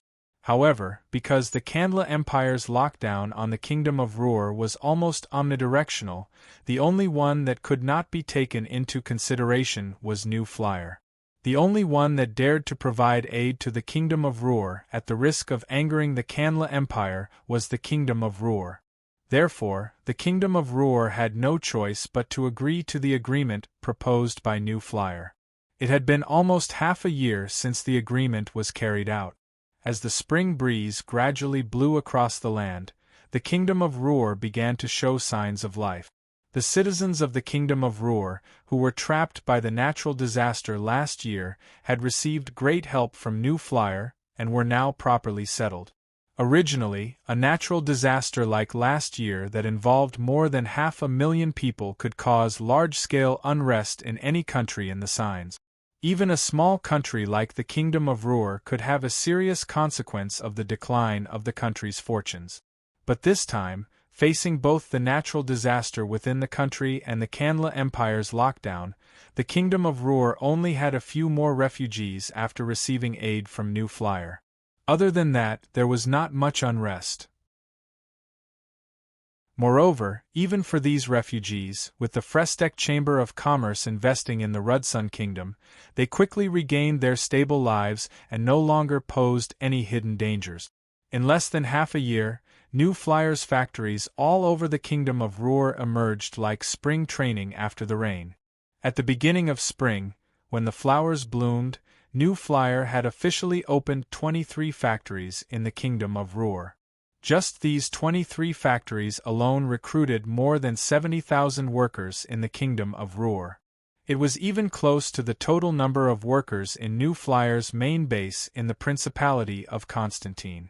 Although the wages paid by these factories were far inferior to the wages of the New Flyer factories in the Principality of Constantine, it was still more than 10 gold coins a month. It was enough for an ordinary family to live a comfortable life. Therefore, just because New Flyer opened 23 factories, it immediately affected the lives of 300,000 people in the Kingdom of Ruhr. For the Kingdom of Ruhr, which was currently in a difficult situation, this was of utmost importance. Moreover, because of the influence of the Fresteck Chamber of Commerce, the Rudsun Kingdom had been affected by the Kandra Empire's blockade. There were even many companies that had closed the magic machine industry, but now it was revived and quickly developed. This affected even more people in the Kingdom of Ruhr. It was roughly estimated to be more than 500,000 people. Moreover, as the magic machine industry developed, it inevitably led to the development of other industries in the Kingdom of Ruhr. Therefore, in less than half a year, the Kingdom of Ruhr was completely different. Everywhere was filled with vitality, and it was no longer as gloomy as before. This change was too obvious. Everyone in the Kingdom of Ruhr could clearly feel this change. Of course, the ordinary Kingdom of Ruor's citizens were grateful to New Flyer. They felt that New Flyer had saved them. However, the upper echelons of the Kingdom of Ruor, including the most honorable King Tarek, had a much more complicated impression of New Flyer. From the perspective of the citizens of the Kingdom of Ruor, King Tarek was naturally very grateful to New Flyer. This was because if New Flyer did not help, the Kingdom of Ruor would have fallen into chaos due to internal instability. When that happened, it would not be strange for anything to happen. In fact, it would not be strange for the Kingdom of Ruor to cease to exist. However, from the perspective of a king, and from the perspective of the entire Kingdom of Ruor, King Tarek was more worried and wary of New Flyer. In the end, New Flyer was a merchant company that did not belong to the Kingdom of Ruor. It was not under King Tarek's control and influence. Now that New Flyer's influence on the Kingdom of Ruor was so deep, it was definitely not a good thing for the Kingdom of Ruor. Moreover, in the agreement between New Flyer and the Kingdom of Ruor, it clearly stated the various mineral resources in the Kingdom of Ruor. With New Flyer's financial strength and powerful influence on the Kingdom of Ruor, it would not be strange if New Flyer dug up all the mineral resources in the Kingdom of Ruor.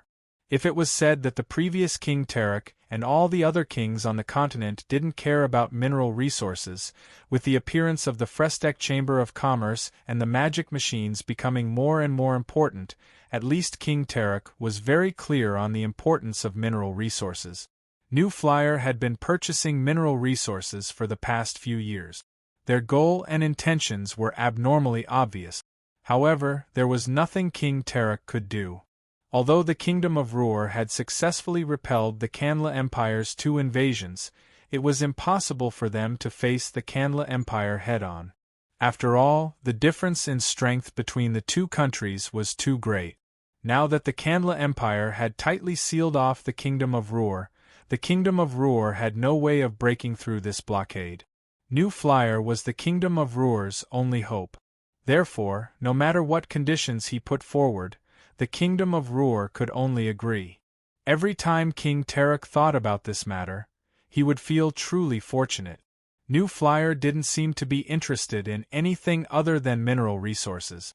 Otherwise, if they took this chance to put forward even more excessive conditions to the Kingdom of Ruor, the Kingdom of Ruor could only agree, and the threat to the Kingdom of Ruor would become even greater. Rather, not only did New Flyer not take this chance to put forward even more excessive conditions to the Kingdom of Ruor, when Sui met with King Tarek, he unexpectedly told King Tarek that New Flyer would help the Kingdom of Ruor build a complete magic machine industry. Moreover, Sui didn't just say it. He had represented New Flyer to sign an agreement with King Tarek to transfer some of the agricultural magic machine technology.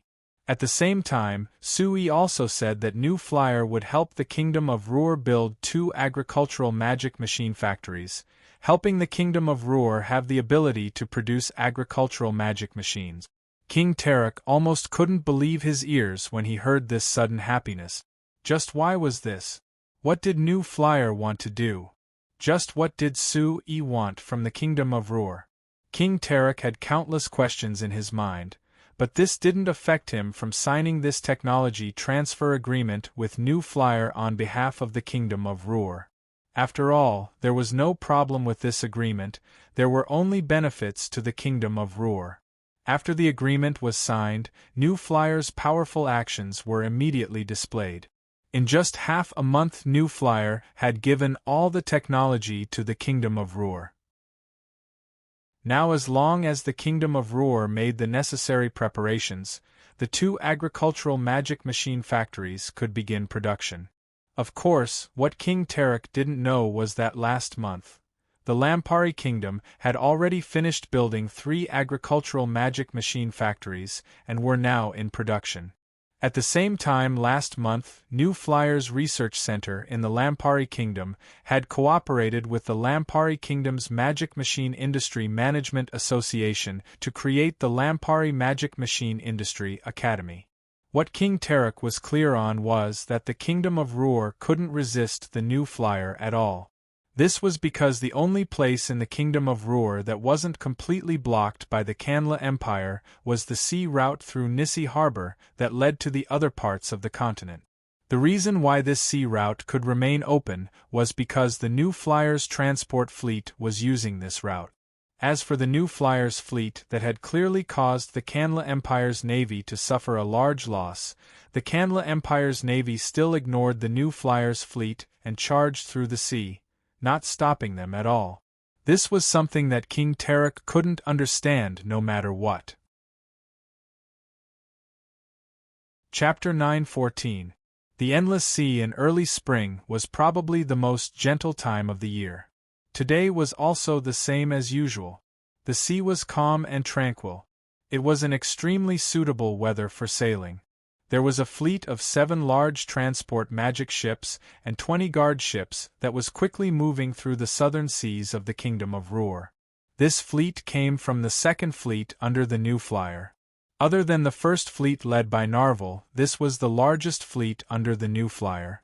They were mainly responsible for transporting goods between the New Flyer and the Nozdormu Business Union Kingdom. When the second fleet set out this time, they had sent all 7 large transport magic ships at once. Other than delivering goods to the Nozdormu Business Union Kingdom, they were also carrying large amounts of construction materials and 340 workers from the Amrit Chamber of Commerce. New Flyer had signed a new cooperation agreement with the Nozdormu Business Union Kingdom at the end of last year. The New Flyer would invest in building a magic machine production base in the Nozdormu Business Union Kingdom. The main use of this magic machine production base was to produce various agricultural magic machines and construction magic machines. They would also help the Nozdormu Business Union Kingdom and the 3 surrounding countries with their farmland transformation projects, as well as reconstructing the irrigation works related to the farmland. This time they were transporting 340 workers from the Amsterdam Chamber of Commerce. Other than building the magic machine production base, they were also tasked with paving the roads in the Nozdormu Business Union Kingdom. The Nozdormu Business Union Kingdom had already completed the paving of 2 roads in the kingdom. After they personally experienced the convenience brought by the roads, their desire for roads became even more intense. Thus, this time, they formulated a plan to pave a total of 9 roads with a total mileage of more than 1,800 kilometers in one go. For a small country that was only twice the size of the Principality of Constantine, if they could finish paving these 9 roads, although it couldn't compare to the roads in the Principality of Constantine and the Lampari Kingdom, it would be enough to connect every city and city. It would definitely greatly increase the traffic situation of the Nozdormu Business Union Kingdom. Due to the complicated terrain of the Nozdormu Business Union Kingdom and the swamps, the planning of the 9 roads alone took more than a year. As a result, the construction of the 9 roads was delayed until now. Moreover, these 9 roads with a total mileage of more than 1,800 kilometers were estimated to cost about 2 million to 2,500,000 gold coins if they were located in the Lampari Kingdom or the Kingdom of Ruhr. However, in the Nozdormu Business Union Kingdom, the estimated total investment given by the Amsterdam Chamber of Commerce was as high as 4 million gold coins. However, even with such a huge estimated investment, the Nozdormu Business Union Kingdom still agreed without hesitation. They didn't even bargain with the Amsterdam Chamber of Commerce. This made Sui sigh that the Nozdormu Business Union Kingdom really was a country of 13 companies. While being rich, he also deeply felt the determination and boldness of the Nozdormu Business Union Kingdom. When he went to the Nozdormu Business Union Kingdom to talk to Chairman Gaza, Chairman Gaza had bluntly said that the goal of the Nozdormu Business Union Kingdom was to unite the small countries in the southeast corner of the continent. They would gather these weak countries together and form a power that could compete with the Kanla Empire. This ambition wasn't small at all. Of course, Sui was happy to see this happen. After all, the bigger the ambition, the bigger the demand, so it would be easier for the New Flyer to sell to them. The goods that the New Flyer's second fleet had on the large transport magic ships was one of the necessary items to satisfy the ambitions of the Nozdormu Business Union Kingdom. But before completing this task, the second fleet had another important task to complete. When a giant island appeared in the sea in front of them, all the ships of the second fleet changed directions and headed towards this island. Other than the fact that it was a bit bigger, it wasn't that different from the islands that could be seen all over the endless seas. But when they came closer, they found that there was a harbor with 3 piers to the north of the island. There were also a row of square brick houses on the shore of the island, which clearly meant that there were already people living on them. When they came closer, they could see that whether it was the harbor or the houses on the island, there were flags with the same design hanging on them. If it was someone from the countries in the southwest corner of the signs, they would be able to recognize it with a single glance. The design on these flags clearly represented the New Flyer. That's right, this island was one of the 16 islands that the New Flyer had developed on the southern seas. Now that there was a small base for the New Flyer on this island, it was completely under the control of the New Flyer. But in this harbor that should only be used by the New Flyer's ships, there were currently 10 large wooden warships with the Canla Empire's flag. On the sea outside the harbor, there were also over 50 Canla Empire's warships. If he didn't prepare himself and saw this, the New Flyer's second fleet's commander Tom Markin would have immediately thought that the Canla Empire's navy was attacking this island that belonged to the New Flyer. But now that he saw it, Tom Markin was just like normal. He gave his subordinates the order to stop and didn't give them any other orders. After around 20 minutes, the second fleet arrived at the edge of the island. Other than a single large transport magic ship that stopped at an empty dock, the other ships all stayed on the sea. They stopped beside the Canla Empire's warships, being less than 100 meters away from each other. Tom Markin was the first to come down from the large transport magic ship. He saw several middle-aged men wearing the uniform of the Canla Empire's navy. "General Osborne, it really is troublesome for you to come all the way here." Tom Markin immediately revealed a smile and came forward. The middle-aged man wearing the uniform of the Canla Empire's navy was the Canla Empire's second fleet's Vice Commander Lino Osborne. Seeing Tom Markin quickly come over, he reached out his hand to shake his. "Manager Markin, where's the ship?" Markin was a bit surprised. He never thought that this General Osborne wouldn't waste any words and would directly go to the main topic. But after looking at the military uniform on his body, Markin felt relieved. This was probably the straightforward style that a soldier should have.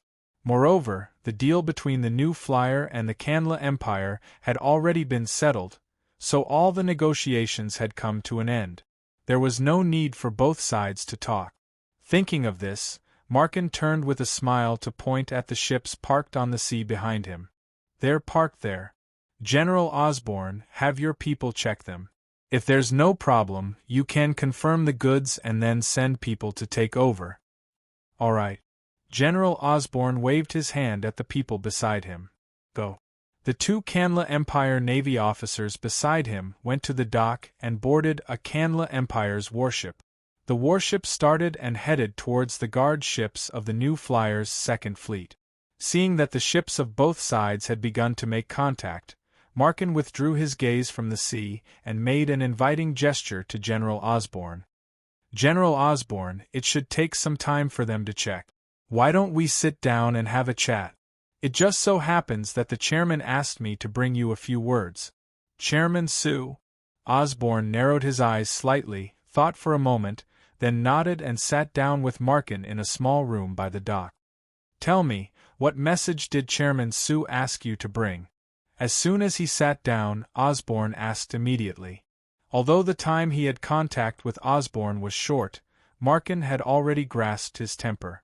After hearing the question, he didn't hesitate and replied directly. "The chairman asked me to tell you that he agrees in principle with your proposal to cooperate in the development of the southern waters of the Canla Empire. But because your attitude towards our Chamber of Commerce is ambiguous at present, any cooperation can't be deepened. The chairman hopes that you can show your sincerity to change this situation. Their attitude towards your Chamber of Commerce. Osborne frowned slightly, and after a moment, he suddenly let out a wry smile.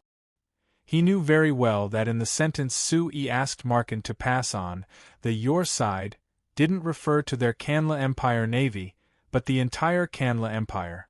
As Sui said, the Canla Empire's attitude towards New Flyer was indeed somewhat ambiguous. On the one hand, because New Flyer blatantly supported the Kingdom of Ruhr and even openly attacked the Canla Empire Navy in the Endless Sea, causing the Canla Empire Navy to suffer huge losses, many people in the Canla Empire naturally defined New Flyer as an enemy force. With the Canla Empire's consistent attitude, of course, they should be ruthless towards their enemies and completely eradicate them. What's more, New Flyer was just a small chamber of commerce. Most of the people who supported this view were military personnel and some of the Empire's great nobles, because they felt that the dignity of the Canla Empire couldn't be offended. On the other hand, there were many people in the Canla Empire who felt that New Flyer was now showing a lot of valuable and amazing things. If used well, the Canla Empire could even become more powerful with New Flyer. So these people thought that it was best to put down their previous enmity and cooperate closely with New Flyer to strengthen the entire Canla Empire. Those who supported this view mainly came from the Empire's Ministry of Finance and some local forces, because they had already obtained obvious benefits through their cooperation with New Flyer. However, there were some traitors in both forces. For example, among the people who opposed New Flyer, there was the Empire's Navy who hated New Flyer the most, but they supported cooperating with New Flyer. And on the side that supported the Fresteck Chamber of Commerce, there was also the Southern Province's Governor Duke Windsor, who hated the Fresteck Chamber of Commerce to the core. He said that he wouldn't allow anything related to the Fresteck Chamber of Commerce to enter his territory. Based on the current situation, the people who opposed New Flyer were stronger. After all, most of the people who opposed New Flyer were from the military and the nobles of the Empire. Of course, the final decision was in the hands of the most respected emperor. If the emperor didn't say anything, no one in the Empire dared to do anything. But since the last court session, the Empire's finance minister, Hasdrai Marquis, had personally described the New Flyer's influence on the tax revenue of the southern ports and the surrounding cities. There was a subtle change in the emperor's attitude. Although out of consideration for the face of the Empire, the emperor wouldn't explicitly support New Flyer, but in some small details, this was clearly revealed. For example, this time the Canla Empire's navy bought 5 guard ships from New Flyer. If it wasn't tacitly approved by the emperor, it was impossible. Chapter 9:15. Osborne was silent for a moment before the corners of his mouth rose slightly, revealing a very forced smile as he said, "Please tell Chairman Su for me that our side is still looking forward to cooperating with New Flyer. As for the attitude of the Empire that Chairman Su is worried about, I believe that there will be some changes in the future, so don't worry too much." Osborne naturally couldn't say anything about the specific situation in the Canla Empire, but as the one who had the most contact with New Flyer, and had the most direct experience of the new steel magic warships produced by the Shinfei Chamber of Commerce, the Canla Empire's navy was the one who wanted to cooperate with New Flyer the most. If it wasn't for domestic pressure, the Canla Empire's navy would have already thrown themselves at New Flyer's face, wanting New Flyer to hand over all their frigates. Now they had to sneak to an island more than 100 kilometers away from the Canla Empire to carry out the transaction. They really had no other choice. Of course, it was impossible to hide the fact that the Empire's navy suddenly had 5 more frigates, but the Empire's navy had already received His Majesty's tacit approval, so they weren't worried about other people criticizing them. "Well, if there is a change in your side, of course we will respond accordingly," Markin said. "In addition, the chairman also asked me to tell you that regarding the frigates, our Chamber of Commerce won't only sell them to you. In addition to you, there are many other buyers who are also interested in the frigate. Compared to them, your advantage is that you have the frigates earlier, which means you have more time to master them. I hope you can cherish this advantage." Hearing these words, Osborne's expression immediately changed. In addition to the Canla Empire's navy, there were other people who were interested in buying new flyers frigates? Osborne didn't need to think to know that the so-called many buyers must be the Malar Empire. Because the price of a frigate was over 1,000,000 gold coins, other than the Mala Empire, where else on the continent would have the financial resources to buy these things for a navy that he didn't care about. Even for the Canla Empire's navy, being able to buy 5 frigates at once was because of the special approval of His Majesty and the Empire's finance department. Otherwise, the Empire's navy wouldn't be able to save this much money for several years. Many thanks for Chairman Sue's reminder. Of course we will make good use of it. After Osborne nodded, he felt a bit unwilling, so he asked, "But Manager Markin, please ask Chairman Sue for me, what conditions will your new flyers willing to sell these frigates and the other new magic warships to our Canla Empire's navy?" Markin looked at Osborne with a smile. "General Osborne, we are a Chamber of Commerce." Osborne gave a sigh and shook his head, feeling a bit helpless. Actually, when the new flyer caused heavy losses to the Canla Empire's navy on the endless seas, there were many people in the Empire's army who proposed to directly attack the Principality of Constantine and eliminate this arrogant new flyer.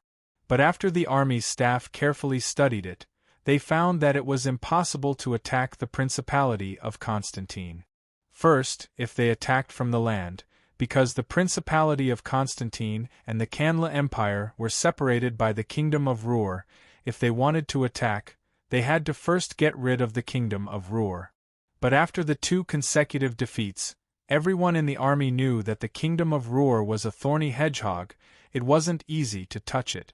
And if they wanted to go around the north through the Mirando Duchy and then the Lampari Kingdom to attack the Principality of Constantine, they could ignore the Mirando Duchy, but they couldn't go around the Lampari Kingdom. The new flyer and the Lampari Kingdom had a close relationship, so the Lampari Kingdom couldn't let the Canla Empire attack the Principality of Constantine through them. Then other than land, there was only one choice left, which was to attack from the sea. However, since the new flyer's new steel magic battleship appeared, the Canla Empire's navy had fought with the new flyer's guard fleet on the endless seas over 10 times, but they had been defeated each time. This made the Canla Empire's navy agree that on the endless seas, there wasn't a single fleet that could match the new flyer's guard fleet. So it was clear that this path wouldn't work. This also meant that even if the Empire's army really made up their mind to attack the Principality of Constantine, it would be a very troublesome and impossible matter. Not to mention that even if the Kingdom of Ruhr, the Lampari Kingdom, and all the countries around the Principality of Constantine opened a path for the Canla Empire to attack, could the Canla Empire really take the Principality of Constantine? It wasn't just Osborne who had doubts about this. No one in the Empire's army had confidence in this. The Kingdom of Ruhr had only received a bit of help from the new flyer, and they were able to heavily injure the Empire's army twice. If they attacked the new flyer itself, the attacks would be even more terrifying. In the end, everyone could only helplessly admit that even if the Canla Empire was one of the strongest empires on the continent, they couldn't do anything to a small country like the Principality of Constantine and a company like the New Flyer. Moreover, according to the financial report that the Empire's finance minister, Hasdrai Marquis, had personally prepared, the Empire could only cooperate with the New Flyer and introduce the magic machine industry driven by the New Flyer into the Empire, which would bring more benefits to the Empire. Actually, if it wasn't for his face, the Emperor would have already done this. So it could be said that Osborne's proposal on behalf of the Empire's army, or rather a warning, was something that any company on the continent had to treat seriously, but it wasn't a threat to the New Flyer at all. Thinking of this, Osborne felt incomparably depressed. Looking at Markin's smiling face, he became even more irritated. After being silent for a bit, he stood up and decided to end this meaningless conversation. "Manager Markin, let's go take a look at the 5 ships you sent." Markin saw the expression on Osborne's face and revealed a faint smile before standing up. "All right." When the two returned to the wharf, the large transport magic ship had already finished unloading its cargo. Looking at the neatly stacked variety of living materials on the docks, as well as some ferocious-looking military magic machines, Osborne narrowed his eyes and asked Markin, "Manager Markin, doesn't your Chamber of Commerce find it difficult to maintain supplies on so many islands at the same time?" Markin gave a shrug. "If you're afraid of making money, it's better to close down and go home." "Don't look at me, these are Sir Chairman's words." "Make money?" Osborne looked back at the lush island behind him, most of which was covered by trees, and wondered. Just this normal-looking island, what could the new flyer earn from it? However, this problem wasn't something a soldier like him could understand, so he quickly gave up on thinking about it. He boarded a magic speedboat with Markin and came to the side of the 5 guard ships that had separated from the Frestec Chamber of Commerce's fleet. After approaching, one would find that these 5 guard ships were very different from the other 10 guard ships of the new flyer. The other 10 guard ships of the new flyer all looked brand new. One could tell that they had just entered service not long ago. As for the 5 guard ships that had been delivered to the Canla Empire, they were covered in wounds. There were many burn marks on the outside, so they were a bit burnt black. Even the railings of 2 of the guard ships were a bit crooked, like they had been hit by something. Osborne looked up and asked Markin with a bit of worry, "They look very miserable, there wouldn't really be a problem, right?" Markin said with a laugh, "Of course not. Relax, this is a special treatment that was done when they left the factory. It's guaranteed that outsiders will think that they've just been through a big battle, but everything inside will be brand new, so there definitely won't be any problems." "That's good." The reason why these 5 guard ships were specially treated was of course because of the pressure of public opinion from the Canla Empire. In order to prevent the side that was against cooperating with the new flyer from using righteousness to criticize them, the Canla Empire Navy and the new flyer decided to put on a play after discussing it. The content of this play was that the new flyer's guard fleet and the Canla Empire's navy met again at sea, and then a big battle broke out, which eventually ended with the Canla Empire's navy's great victory. In the battle, the Canla Empire's navy captured the 5 guard ships of the new flyer as trophies, which were the 5 ships in front of them. Osborne and Markin climbed onto one of the guard ships together through the cable. Osborne and several of the Canla Empire's navy officers communicated and confirmed that the interior of the 5 guard ships was indeed intact as Markin had said, so they were relieved. "Director Markin, it was a pleasure working with you." Before leaving, Osborne took the initiative to extend his hand to Markin. Markin shook his hand and smiled. "General Osborne, I believe that our cooperation is definitely not just this time, there will be many opportunities for pleasant cooperation in the future." "I hope so," Osborne responded with a blank expression. After the inspection, the Canla Empire's navy did not continue to stay and immediately set off for their return journey.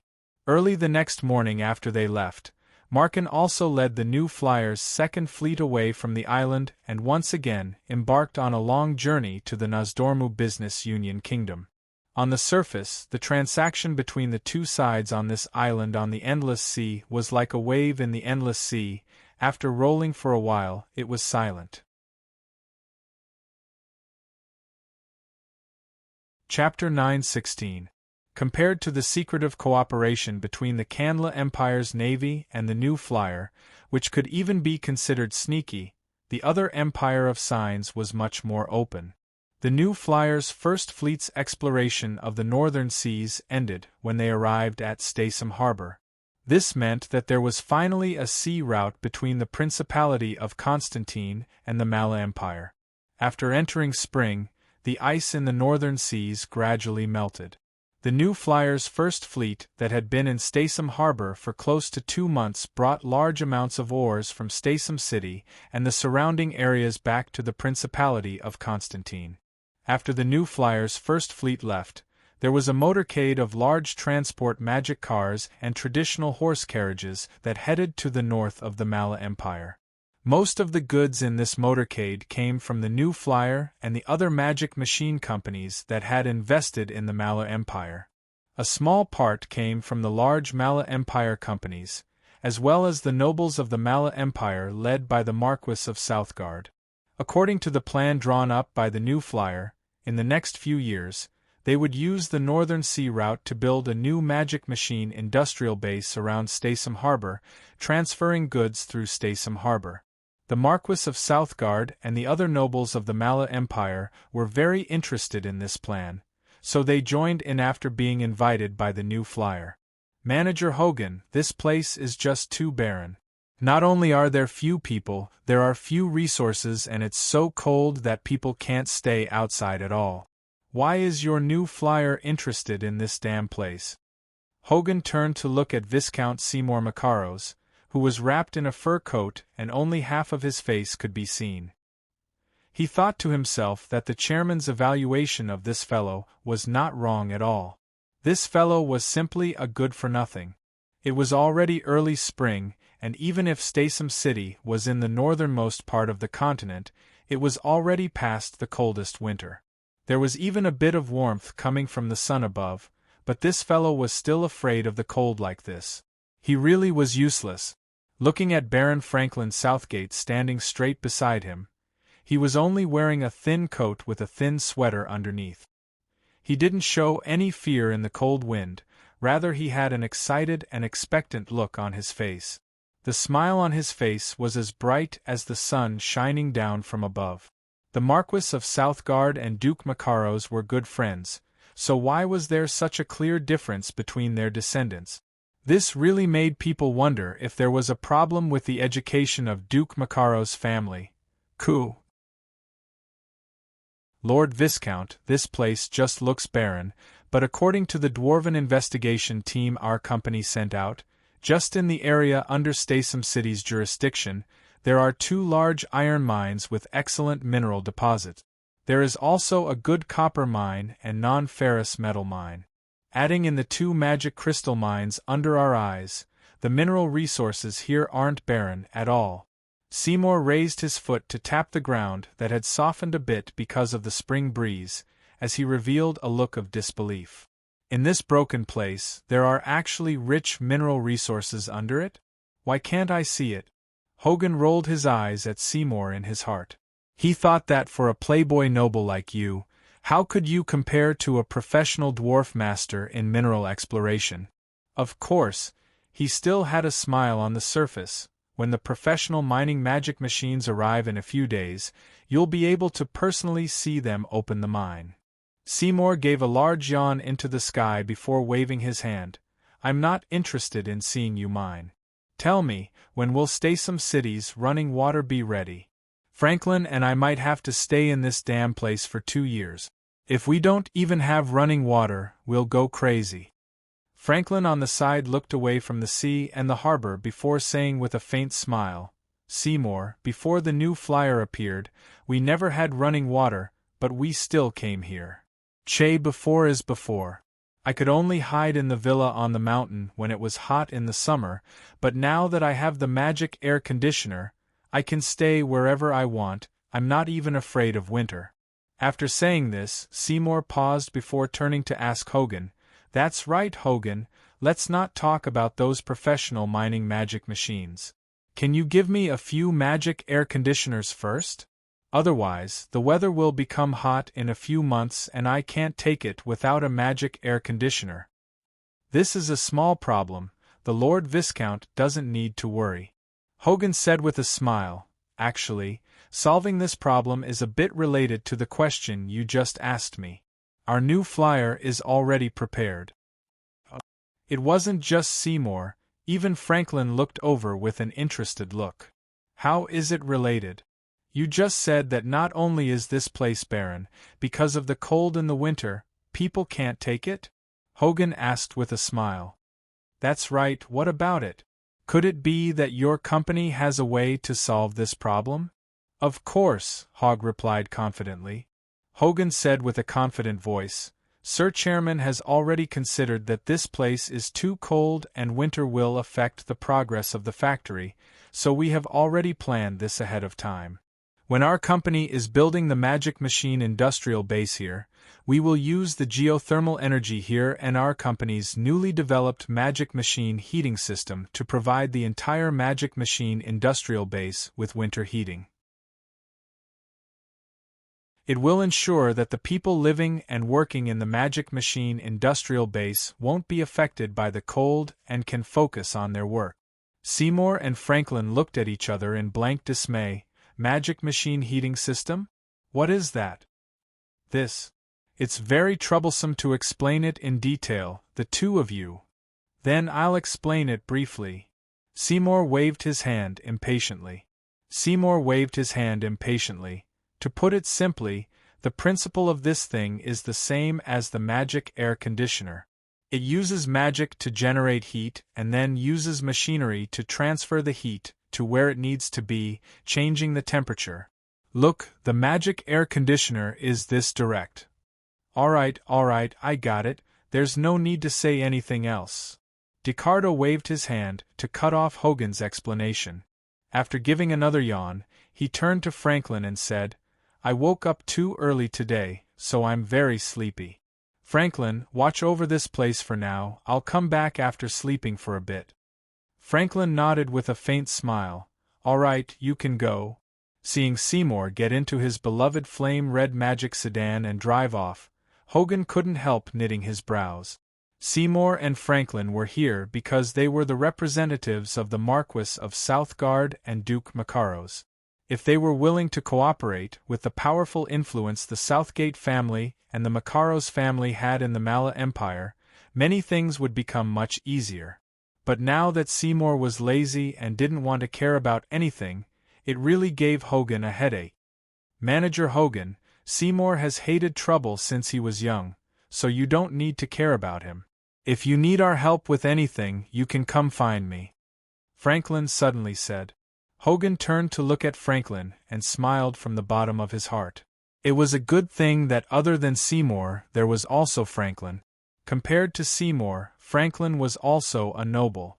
Whether it was knowledge, demeanor, or responsibility, he was countless times better than Seymour.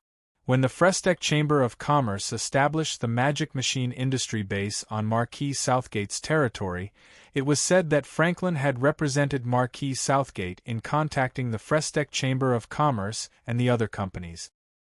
He had helped with this matter and had received the praise of everyone. It's said that because of his excellence, the Southgate family had already selected him as the successor to the family head.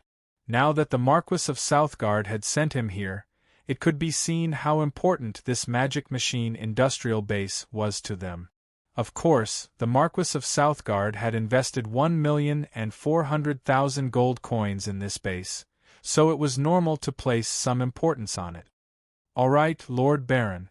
Hogan paused before adding, Actually, Lord Baron, there aren't many things here that you need to personally participate in. Most of the time, you just need to supervise. There are only a few times when you need to contact the officials and nobles of Statham City and the surrounding areas, so you need to personally come out. I understand. Franklin smiled and nodded. Franklin nodded with a faint smile. If you need me to come out, please don't be polite. All right. Hogan replied before looking around and knitting his brows again. What? Is there a problem? Seeing the expression on Hogan's face, Franklin immediately asked this. Lord Baron, our company has a complete plan for this place, so there isn't a problem overall. Look, this place is rich in resources, the terrain is open, and there is a harbor that is a transportation hub, so it is indeed a good place to build a base. But, haven't you found a very serious problem? Oh. Franklin raised his hand to stop Hogan from continuing his explanation. Let me take a guess. He walked around for a bit, looking into the distance from time to time. After knitting his brows to think for a bit, his brows suddenly relaxed and his eyes lit up. He asked Hogan with a smile, "If my guess isn't wrong, the serious problem you mentioned should be the problem of manpower, right?" Hogan's eyes opened wide in surprise and he couldn't help giving Franklin a gesture of praise. "Lord Baron, your eyes really are sharp."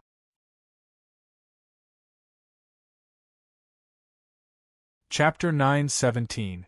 Even on Earth, where transportation and communication was very developed, it was very hard to get an accurate population count. On the Signs continent, it was even more impossible to know the exact population of a map. But even if one didn't need an accurate count, just by looking at it, one could see that there were very few people in Statham City and the surrounding area.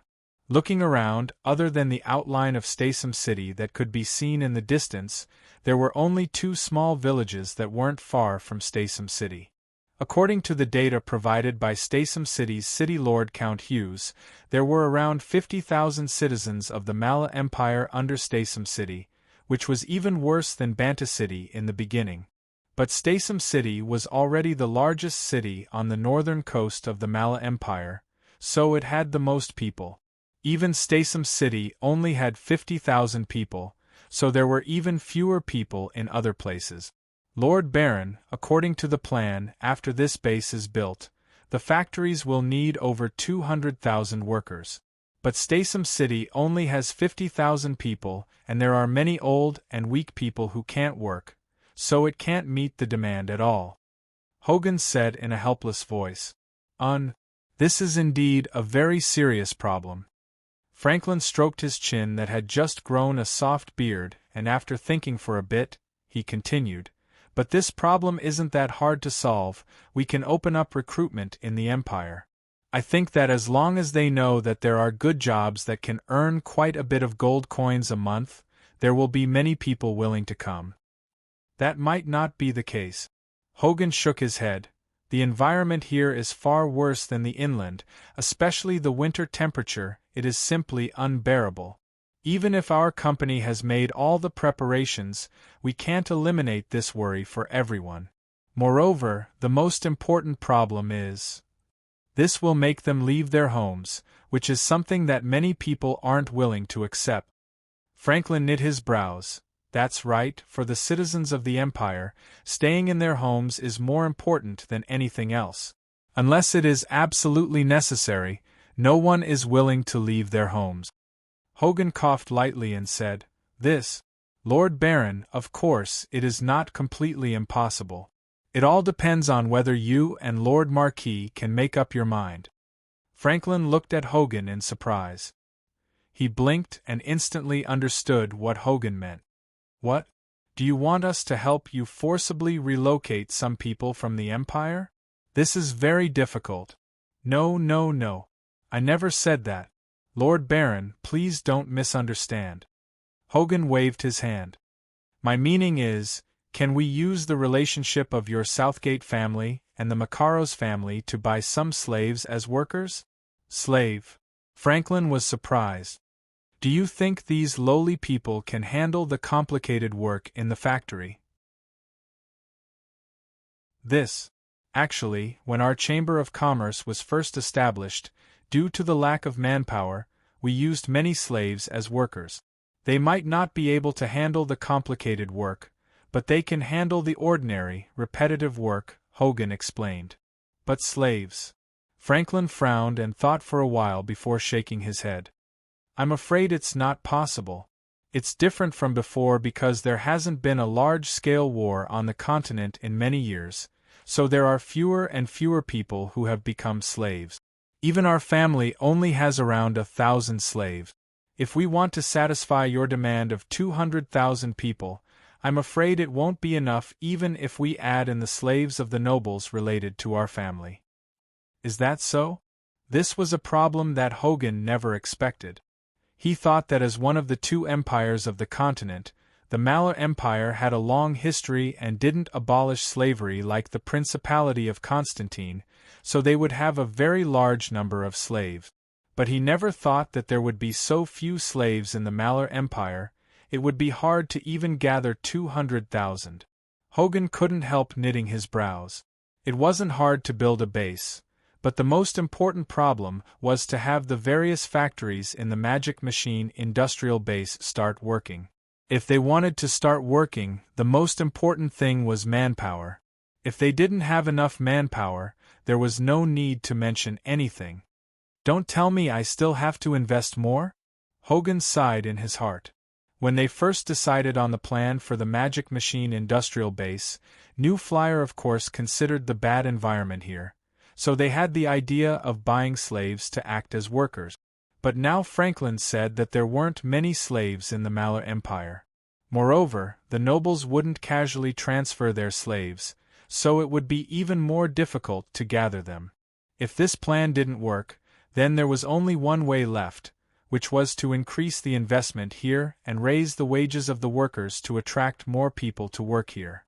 However, the environment here was too harsh. If he wanted to attract people to work here, he would need to provide an extremely high salary and benefits. When they first made the plan, New Flyer set the wage of the workers in the Magic Machine factories to be around 10 gold coins a month. It should be said that this wage was very attractive to the majority of the citizens in the Malar Empire. But if they wanted to rely on 10 gold coins to attract people to the cold north, it wouldn't be that easy. Hogan roughly calculated in his heart. He was afraid that the wage would have to be raised to 15 gold coins at the very least. And the estimated number of workers in the base was around 200,000. If one worker was paid 5 gold coins a month, then 200,000 workers would have to pay 1 million gold coins a month.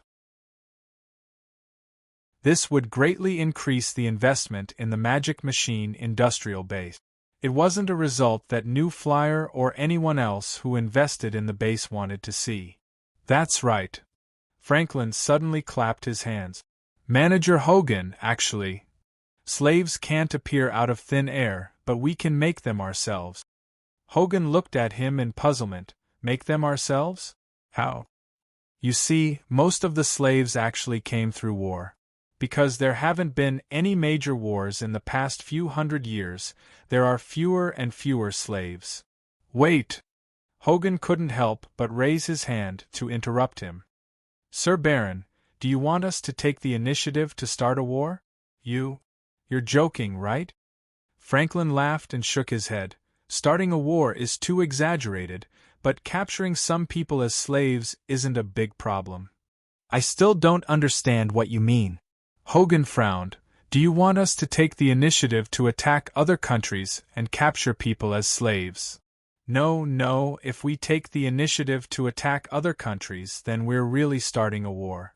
Although our Malar Empire isn't afraid of any country on the continent, if we attack other countries without permission, I'm afraid that even the Honorable Emperor won't be able to protect us. Then you mean, we can't attack other human countries, but that doesn't mean we can't attack other races. Franklin revealed a meaningful smile filled with temptation. Huh? Other races? Hogan was stunned for a moment. That's right. Actually, because the environment in the north of the Empire is bad, very few people are willing to live here for a long time, so there are very few people. But for those alien races who can't survive in our territory, this is a good place to live. As far as I know, there are no less than 3 Beastman tribes near Stratholme City, and there are at least 4,000 Beastmen in total. Beastmen? Hogan was stunned. There are Beastmen here too? When he said this, he couldn't help but laugh. This was simply nonsense. The race with the most people on the signs was without a doubt the humans. The second largest race after the humans was the Beastmen. Different from the scattered dwarves, the rarely seen elves, and the almost legendary halflings, the Beastmen were the most common race on the signs. Even in many countries, the Beastmen's power was still large. Although they couldn't suppress the human countries, they had no problem occupying their own territory. This was because most of the territories they occupied were barren lands that humans didn't really care about. In addition, the Beastmen still maintained a decent military force. Therefore, as long as the Beastmen didn't cause any trouble, the human countries generally wouldn't pay much attention to them. This was actually very clear in the Lampari Kingdom. If one looked at the Black Rice Wasteland in theory, most of it belonged to the Lampari Kingdom and a small part belonged to the Sac Kingdom. But there were large amounts of Beastmen occupying the Black Rice Wasteland, so the Lampari Kingdom and the Sac Kingdom didn't care about them at all, allowing the Beastmen to live there. Of course, because of the appearance of the new flyer, most of the Beastmen tribes on the Black Rice Wasteland began cooperating with the new flyer and other human companies, integrating into the human society. It made Hogan ignore the problems that existed on the continent. The Malar Empire was one of the two empires on the signs, so it wasn't strange for there to be Beastmen in their country. Of course there are, and there are a lot of them. Franklin nodded honestly to express his affirmation. Franklin honestly nodded. Although there aren't any specific statistics, there are many Beastmen living in the northern part of the empire. There are even people in the empire who estimate that there are over 1 million Beastmen here, which is quite a large number. Over 1 million? Hogan was really scared by this number this time. Although there were many Beastmen on the Black Rice Wasteland, there were only around 200,000 and less than 300,000. He never thought that there would be over 1 million Beastmen in the northern part of the Malar Empire. It really was terrifying.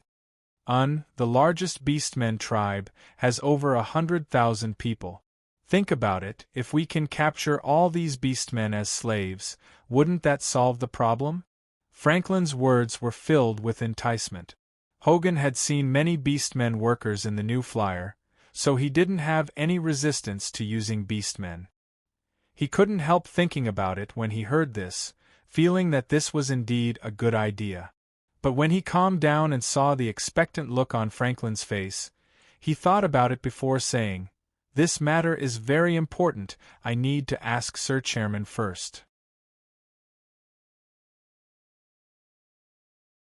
Chapter 9:18. Hogan's report was successfully sent to Sue-E 5 days later. Sue-E carefully read through the report and didn't immediately reply. The Magic Machine Industrial Base in Stratholme City wasn't exclusively invested by New Flyer. There were also other companies from the Lampari Kingdom that had shares. Moreover, it involved the Marquis of Southgard and the nobles of the Mala Empire that he had introduced. Therefore, Sue-E couldn't make the decision alone. Moreover, this matter involved the Beastmen. If it was a normal human, they wouldn't have any misgivings about waging war against the Beastmen. However, Sue-E had always maintained a cooperative attitude with other races. Moreover, New Flyer already had a very harmonious cooperative relationship with the Beastmen in the Black Rice Wasteland. The Beastmen played a huge role in the various departments of New Flyer, so naturally, Sue-E didn't have any prejudice against the Beastmen. Franklin's proposal to attack the Beastmen tribes in the northern part of the Mala Empire and capture them as slaves was something that Sue-E didn't agree with. Through his experience with the Beastmen in the Black Rice Wasteland, the Beastmen were a race that could be moved by benefit. They weren't much different from humans. If he could make contact with the Beastmen tribes to the north of the Marlow Empire, it wasn't impossible to do the same as the Beastmen tribes of the Black Rice Wasteland. He could recruit the Beastmen tribes and make them work for the Magic Machine Industrial Base. In this report, what Sue-E cared about the most was Franklin's suggestion of attacking the Beastmen tribes and even enslaving the Beastmen in those tribes. Sue-E was very suspicious of Franklin's motive for taking the initiative to make this proposal. According to Sue-E's inference, this proposal wasn't Franklin's idea. Instead, it came from the Marquis of Southgard or even the Mala Empire behind the Marquis of Southgard. Unlike the Canla Empire, the Malar Empire hadn't personally witnessed the performance of New Flyer's military magic machines on the battlefield. Therefore, they didn't have a good impression of it. Although the Malur Empire's military had indeed purchased a portion of the military magic machines from New Flyer and New Flyer was gradually delivering them, the Malur Empire's military was still in the initial stages of understanding the military magic machines. Then it wasn't strange that they were trying to instigate the Frestek Chamber of Commerce to make a move and directly experience the use of the military magic machines on the battlefield. Of course, this was only Su Yi's conjecture and not necessarily the Malur Empire's military's real thoughts. However, in Su Yi's opinion, this wasn't impossible. After all, showing the power of the military magic machines to the Malur Empire would be very beneficial for New Flyer to continue to promote the military magic machines to the Malur Empire, as well as for the Malur Empire to pay more attention to New Flyer. Therefore, in conclusion, it didn't matter how they treated the Beastmen tribes in the north of the Malur Empire. After understanding this, Su Yi gathered the upper echelons of New Flyer and had a brief recollection of this matter. Then, as the president of New Flyer, he sent a letter to the Lampari Kingdom's merchant guilds that had invested in the magic machine industrial base outside of Stratholme City. Finally, he wrote a private letter to the Marquis of Southgard to explain his plans. After doing all this, Su Yi conveyed his final decision to Hogan. While this order for Hogan was still on the way, Su Yi had already left the New Flight Commerce main base and entered the Kingdom of Ruhr. However, he wasn't here to meet with King Tarek or the important figures of the Kingdom of Ruhr to discuss cooperation, because this time, he brought his entire family, including Liz, Linda, Agnes, Tvisty, Freya, Sandy, and Harvey to the Azhara tribe located in the Kingdom of Ruhr. Because his youngest son was still young, he was left in the Principality of Constantine and was accompanied by Betty and Carol. As for the main reason for coming to the Azhara tribe this time, it was because of Elder Undine's invitation. Moreover, Steele had led her subordinates to film a documentary about the history of the elven race and hadn't returned home for half a month. Su Yi brought his family and children here to reunite with her and also bring the children out for a trip. Apart from this, Agnes and Tvisty came from the Nightsong tribe and the Moon Shadow tribe respectively. Coming together this time could be considered another official contact between the three elven tribes, the Nightsong tribe, the Moon Shadow tribe, and the Azhara tribe. Therefore, when Agnes and Tvisty entered the Azhara tribe, they received a warm welcome from Elder Undine. Of course, the one that made Elder Undine the most warm was still Su Yi. After meeting, Su Yi and Elder Undine casually chatted for a bit before changing the topic to the elven town outside. Elder Undine, when I came in from outside, I found that the flow of people in the town has decreased quite a bit compared to last time. Su Yi said in a worried voice. Elder Undine nodded with a faint smile. That's right. Since the Kanla Empire tried to invade the Kingdom of Ruhr last year, the number of people coming to our elven town to play has decreased by quite a bit. We didn't have any guests at all before and it has only gradually recovered recently, but it clearly isn't as good as before. Su Yi shrugged and helplessly said, There's no other way. Things like traveling are too affected by the overall situation. The Kingdom of Ruhr is unstable, so there will naturally be less people who want to travel. This is all thanks to your New Flyer's great assistance to the Kingdom of Ruhr, otherwise the Kingdom of Ruhr wouldn't be able to hold on and our elven town wouldn't be able to hold on either. That's not worth thanking. Su Yi waved his hand. Elder Undine, I suggested to you before that we should promote this elven town to more places and make it into something like a chain of theme park. What do you think now? It's a good suggestion, but I don't think the time is right. Elder Undine shook her head. Why? Su Yi was stunned. Because there aren't many people like Chairman Su who can accept us elves without any reservations. Elder Undine looked straight into Su Yi's eyes. Her expression was gentle, but her eyes were very serious as she said, If we elves promote this ourselves, it will be very difficult to gain the approval and support of the humans. The chances of failure are too high. How do you know if you don't try? Sui frowned.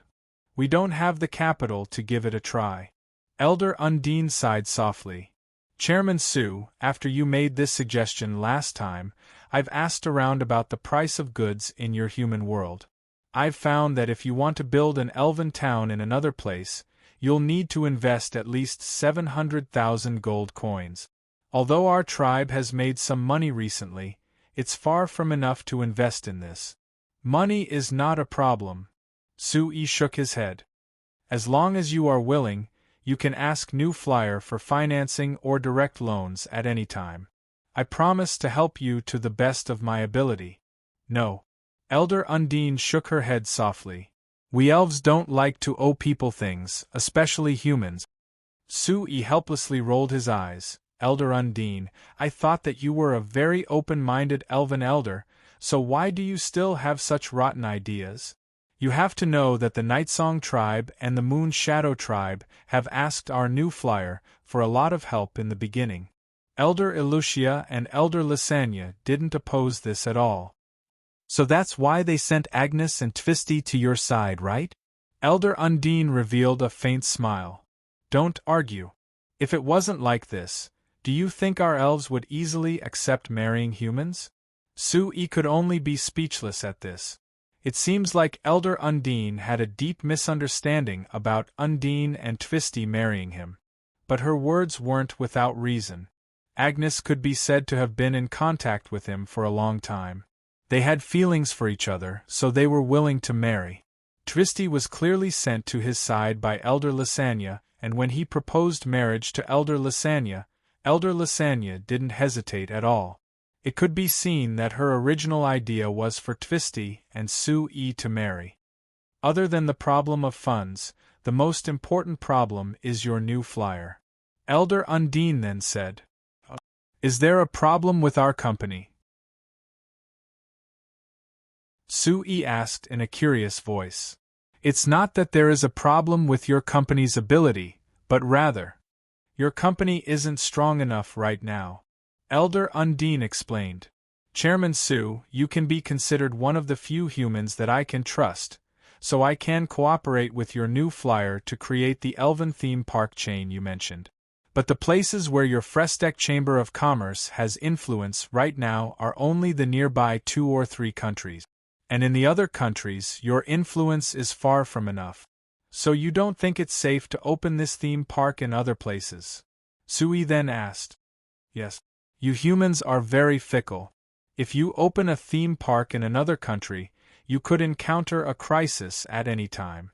Elder Undine's words left Sui speechless. Indeed, humans were a race that could easily change their minds. It was like this on Earth, and it was also like this on Signs. Sui had suffered a lot because of this, so of course he couldn't refute Elder Undine's point of view. Seeing Sui remain silent, Elder Undine revealed a strange smile. She reached into her chest and took out a document for Sui. Chairman Su, this is a proposal I made to invest in an elven town in the Principality of Constantine. Can you take a look and see if there are any problems? This is the first time I've made a proposal based on the human model, so I hope you can help me take a look. Sui looked at Elder Undine in shock. Weren't you just worried about encountering a crisis in other countries? The Principality of Constantine is completely under the control of your New Flyer, so I'm not too worried about this problem. Elder Undine smiled. But you just said that you don't have money. I can't accept borrowing money from humans for now, but I can accept exchanging what we already have for funds. Sui blinked. Elder Undine, you want to sell me something? Yes. Our tribe has some very special things, and we also know some secrets that you humans don't know. I think Chairman Su will be very interested.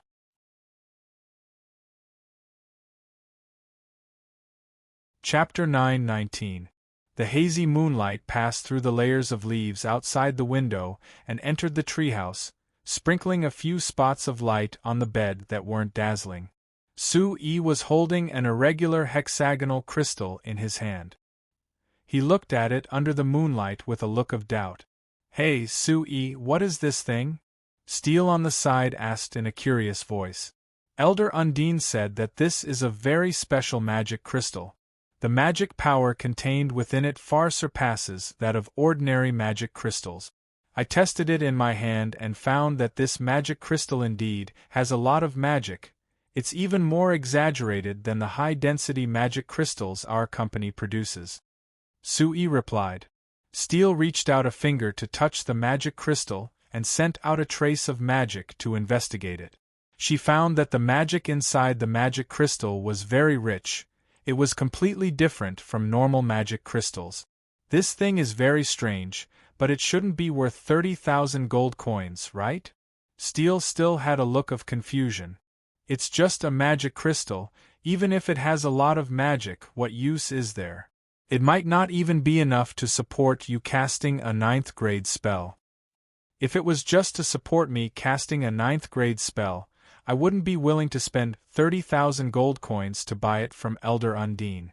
Sui shook his head. I'm just very curious. Why is this magic crystal's magic power content so ridiculously high? If I give it to Evita and the others to study, they might be able to imitate it. That would allow our company to take a large step forward in refining magic crystals. I knew that you were greedier than I thought. Steel rolled her eyes at Sui. She looked down at the things that Sui had placed all over the bed and slightly knit her brows. It's these things that you spent 850,000 gold coins to buy from Elder Undine? Are these things really worth this price? Alright, actually I'm not certain about the value of these things. But like this magic crystal in my hand, if we can study its internal structure and imitate it, just this one thing alone would be worth 850,000 gold coins. But if we can't, it's no different from being worthless. So you're taking a risk? Steel asked. Pretty much. Sui nodded. Magic research is an uncertain matter. Before there are results, no one can simply determine the value of something, right? Steel curled her lips. You spent this much money to buy a bunch of things that you don't know the use of. You might as well take it all out and buy more things related to the illusion magic array from Elder Undine. I urge you to give up on this idea.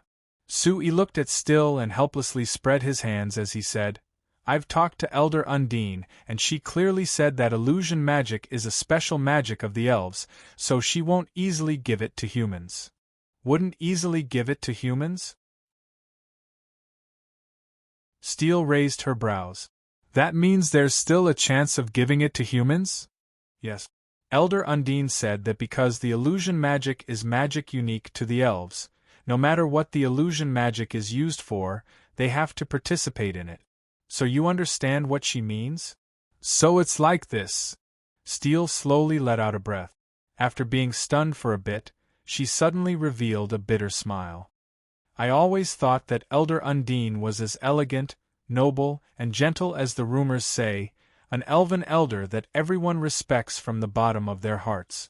I never thought that she would also care about benefits. Nonsense, the elves also need to eat. As an elder of the Azhara tribe, it's natural for her to consider the benefits of the entire Azhara tribe. Sui reprimanded. I understand, only I can't accept it right now. Steel suddenly shook her head and took a deep breath, returning to her calm state. If that's the case, Elder Undine wants to have a share in our new Moon Chamber of Commerce so that she can receive long-term benefits? She didn't say that, but I think your understanding is correct. Sui shrugged. That's not a big problem. Actually, even if she didn't mention it, I wanted to pull her in myself. Steel said. Anyway, when we're shooting the illusion magic film, we really need the elven mages to participate. If we can give them a share, they can also put in more effort. It's good that you can understand this. Sui nodded. He looked down at the various items scattered on the bed and picked up a thin book. What is this? Steel curiously asked. There were magic crystals, all kinds of strange magic tools, and some exquisite elven accessories. At least on the surface, they looked expensive. Only this book looked ordinary and even a bit old. It didn't look like it was valuable at all. This is a short record written by the elders of the Azhara tribe. Elder Undine said that it recorded a lot of elven secrets, as well as a lot of secrets related to the history of the signs. Sui said. Steele was disappointed. She knew that Sui had always been interested in studying history. If he had nothing to do, he would always flip through all kinds of books related to the history of the signs. The book in his hand could be said to be first-hand information. It might be very precious to Sui, but to Steele, it was worthless. Seeing that Sui was reading with great interest, Steele shook her head. She picked up an exquisite magic lamp beside the bed and pointed it with her finger. The magic lamp emitted a bright light. Then she put the magic lamp beside Sui and tidied up the things scattered on the bed. She said to Sui, "Don't read too late. Go to bed early. We still have to take the children to the beach tomorrow." "Okay, you go to bed first." Steele kissed Sui's face and fell asleep. The two of them had been married for almost 10 years. They already knew each other's habits like the back of their hands. Steele never said much about Sui's little hobby. She was already used to it. Not long after, Steele's breathing became stable and she fell into a deep sleep. Sui turned his head to look at Steele, who was sleeping, and smiled. He thought that Steele must be tired because she was busy shooting the new illusion film. After pulling the blanket over Steele and covering her, Sui moved his body. His upper body covered the light of the magic lamp as much as possible, and he looked at the notebook with peace of mind. The notebook was indeed like what Elder Undine said. It was all scattered records. Some were like diaries, but they were more detailed than diaries. However, there was basically no continuity.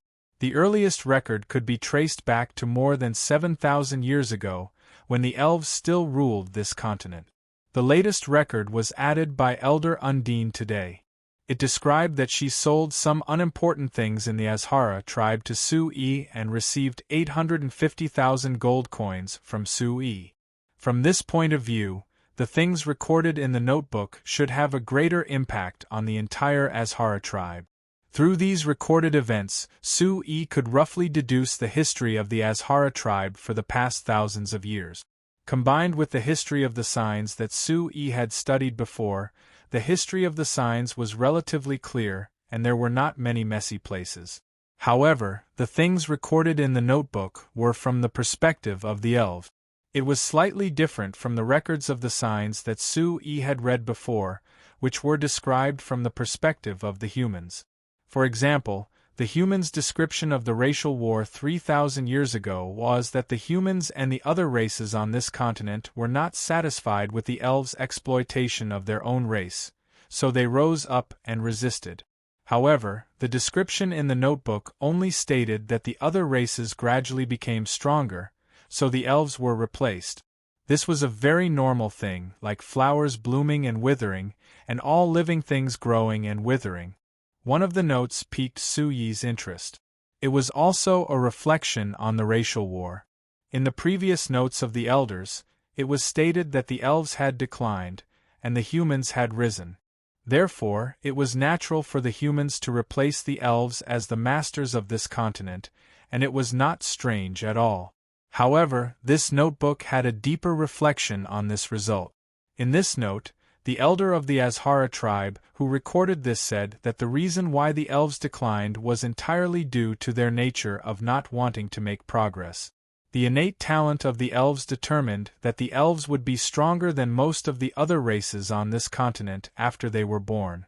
Therefore, the elves could naturally rule this continent for thousands of years. However, the elves did not have any thoughts of improving. Therefore, the overall strength of the elves remained the same during the racial war 4,000 years later. On the other hand, the human race was always looking forward to becoming stronger. Although the human race was the weakest of all the races on signs when they were born, they had the idea of becoming stronger. Therefore, the moment the humans appeared on this continent, they had been constantly growing stronger until they finally surpassed the elves, defeated the elves, and ruled this continent. Su-yi deeply admired the wisdom of the elder in this notebook. If the elves could recognize this point and change, it would be very difficult for the humans to rule this continent. However, the part in this notebook that caught Su-yi's attention the most was a sentence. This sentence was added when the humans were getting stronger and stronger, and the elves' future was bleak. If the elves on signs never know how to be flexible, then the final outcome would be complete extinction, and I'm afraid that the only thing they could do would be to escape to another continent and accompany the demons on that continent. Another continent? Demons? Su-yi looked at this sentence and frowned slightly as he carefully pondered.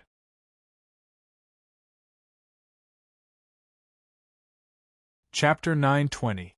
3 days later, Elder Undine led a group of elven magicians from the Azhara tribe, following Su-yi and Steele's group back to the Principality of Constantine. Liz and Linda brought the children back to the new Flight Commerce main base first. Su-yi's group stopped in Shinfei City on the way. After several years of development, Shinfei City had gone from being a blank city to being over 10 square kilometers of land. It had over 50,000 permanent residents and over 300,000 floating people. The reason why there was such a large floating population was because New Flyer had designed this place as a product distribution center. Of the goods sent by the Frestec Chamber of Commerce to other places, other than a part that went through the harbor and the sea route, the rest of the goods would be sent to Frestec City before being sent out through the Frestec Chamber of Commerce's cargo center. Because of this, the Fersen Transport Chamber of Commerce's Principality of Constantine branch headquarters was also set here, so naturally this place became the Principality of Constantine's logistics center. Other than New Flyer, the other companies in the Principality of Constantine would also send their goods here for further distribution. Because of this advantage, there were many companies in the Principality of Constantine that set up factories near Shinfei City. So after several years, the Frestec City was surrounded by all kinds of factories. At the same time, the Frestec Chamber of Commerce had a rich variety of products in the city, so naturally it attracted even more people. With this virtuous cycle, Shinfei City became more and more prosperous. Now it could definitely be considered the most prosperous city in the Principality of Constantine. There was no comparison. Even in the southwest countries of the signs, Shinfei City could still be considered one of the most prosperous cities, not losing to the capitals of those countries. This time Elder Undine had brought the elven magicians of her tribe here because of the prosperity of Shinfei City. She was planning on opening a small elven town in Shinfei City. The Principality of Constantine was completely controlled by the New Flyer, and Shinfei City was a city that belonged to the New Flyer. The Azhara tribe chose to open here naturally because of Elder Undine's considerations. Other than that, this place was very close to the New Flyer, so it was much easier to obtain support from the New Flyer.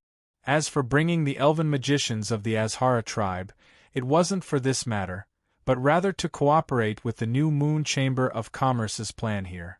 After obtaining the magic illusion projection technology from the New Flyer, the New Moon Chamber of Commerce, with the cooperation of the Azhara tribe, had developed this technology in many ways.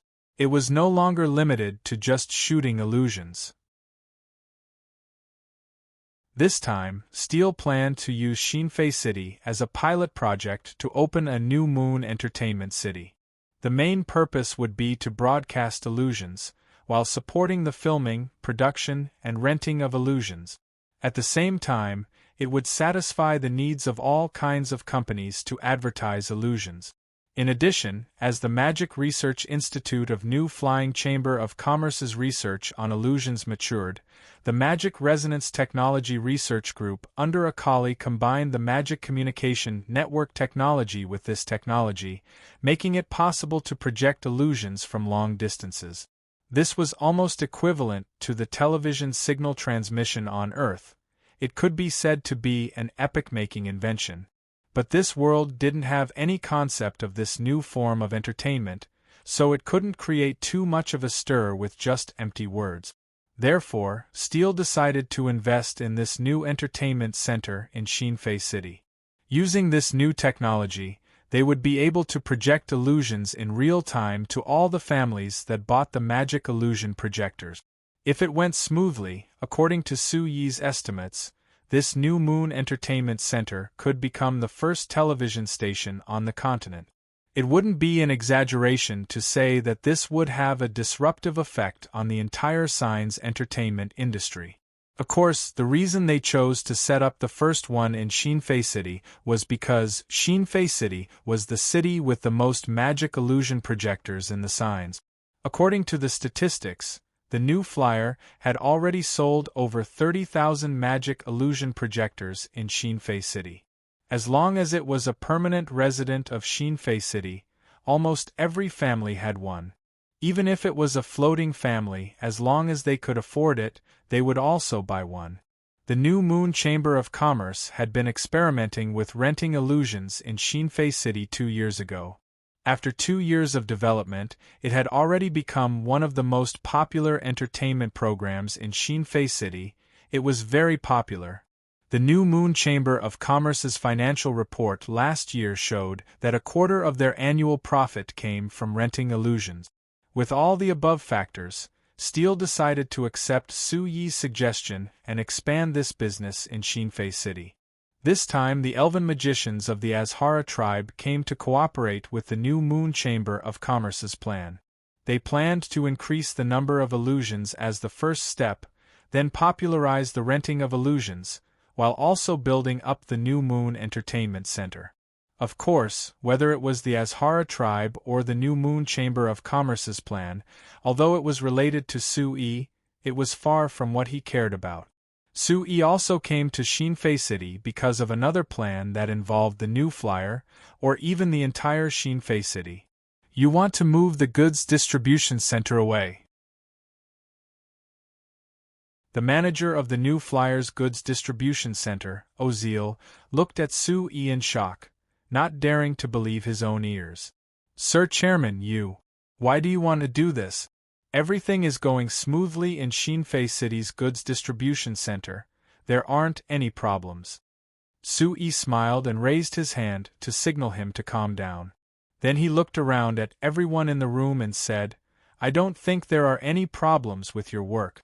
In fact, your work is very outstanding. The company's output each year is this large, but you've been able to maintain it for so many years without any major problems. This isn't easy. Then, Sir Chairman, why do you want to do this? Sitting across from Ozil, the assistant to the new Flyers CEO, Kanayaso, asked in confusion. Because Kennard had other matters to attend to, Kanayaso, as the assistant, had replaced Kennard to attend the meeting today. However, compared to Kennard's straightforward attitude in front of Su Yi, Kanayaso was naturally more careful in front of Su Yi. It's very simple. Because just Shinfei City alone can no longer meet our current needs, Su Yi said. Everyone in the room looked at each other. Ozil couldn't help but ask, Sir Chairman, Shinfei City has been doing very well in completing missions every year. What do you think is lacking? I just said that this isn't your problem. It's Shinfei City itself, or rather Shinfei City's geographical location, that has determined that it can't meet the development needs of our company at this stage. After saying this, Su Yi got up and walked over to the huge map of signs hanging on the wall of the room. There was an unwritten rule in New Flyer, and that was that all meeting rooms had to have a map of signs of the highest scale. This was originally Su Yi's preference, but after he asked for it many times, it became a rule. This meeting room was rarely used by the cargo distribution center, but there was still such a map in the room. Look. Su Yi pointed at Shinfei City on the map. Although Shinfei City is located in the middle of the Principality of Constantine, the Principality of Constantine is located in the southwest corner of the signs. It can be considered one of the most remote countries on the continent. Previously, New Flyer's business was mainly concentrated in the surrounding countries, so it wasn't much of a problem to set up Shinfei City as a cargo distribution center. But now? Everyone in the meeting room looked at the map for a while, and couldn't help but nod. The president was right. The location of the Principality of Constantine was really too remote. If New Flyer's goal was limited to the surrounding countries, then there wouldn't be a problem. However, the president or the entire New Flyer's goal wasn't just limited to that. They wanted to promote New Flyer's goods to more countries on the continent, so Shinfei City's disadvantage became apparent. Actually, there was no need for Sui to bring it up. The people in the cargo distribution center had already experienced it themselves. It wasn't much a few years ago, but in the past 2 years, New Flyer's business had gradually expanded to the Fok Kingdom, the Mala Empire, the Kanla Empire, and even further places. Disregarding sea transportation, if they used land transportation, the distance from Shinfei City to these countries was extremely long. If they had to first gather all the goods in Shinfei City and then carry out further distribution, the time and resource consumption would be greatly increased. For example, the Black Rice Wasteland was clearly in the northern part of the Principality of Constantine, but the goods produced by the New Flyers factories in the Black Rice Wasteland had to first go south to Shinfei City before going north to the Fok Kingdom or the Mala Empire, which had a huge demand for New Flyers goods. It was equivalent to going one round and was clearly a waste. Thus, in order to deal with our company's current development, I've decided to set up a more specialized cargo distribution department within the company. This department won't be limited to Shinfei City. The main task of this department is to follow specific needs and deliver the goods to the customers in the most convenient, fastest, and most economical way. The eyes of everyone in the Shinfei City Cargo Distribution Center lit up. If Sir Chairman said this, wouldn't it mean that the company would place more importance on the Cargo Distribution Center? That was good news for everyone present. If the Chamber of Commerce placed more importance on this department, the amount of funds invested would naturally increase. Everyone's status and treatment in the Chamber of Commerce would also rise. Sui looked around and faintly smiled. He could naturally see through everyone's thoughts. However, he didn't care about this. It wasn't a bad thing to have expectations or even ambitions because this could easily be converted into motivation. With the development of the New Flyer, the cargo distribution department should be placed more importance. Sui needed the people in this department to have enough motivation to complete the increasing demand. As for the specific arrangements for the cargo distribution department, the company will discuss it in detail before. Sui was halfway through his words when the door to the conference room was suddenly pushed open. Everyone frowned and turned around to see a middle-aged man panting as he appeared at the door. After seeing this person, everyone was stunned. The person who suddenly opened the door was the chairman of the Shinfei City Management Association, Sandiko. His main job was to manage the large and small affairs in Shinfei City. He was usually a steady person, but no one present had ever seen him in such a state of panic. Sui couldn't help but frown. Sandiko, what happened? Sandiko took a deep breath and quickly walked to Sui's side. He took out a crumpled piece of paper and handed it to Sui. Sir Chairman, bad. A big problem.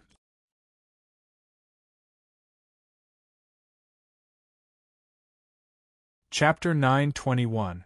Although Sandiko's voice was small, because the conference room was very quiet, everyone could hear it and their expressions couldn't help changing.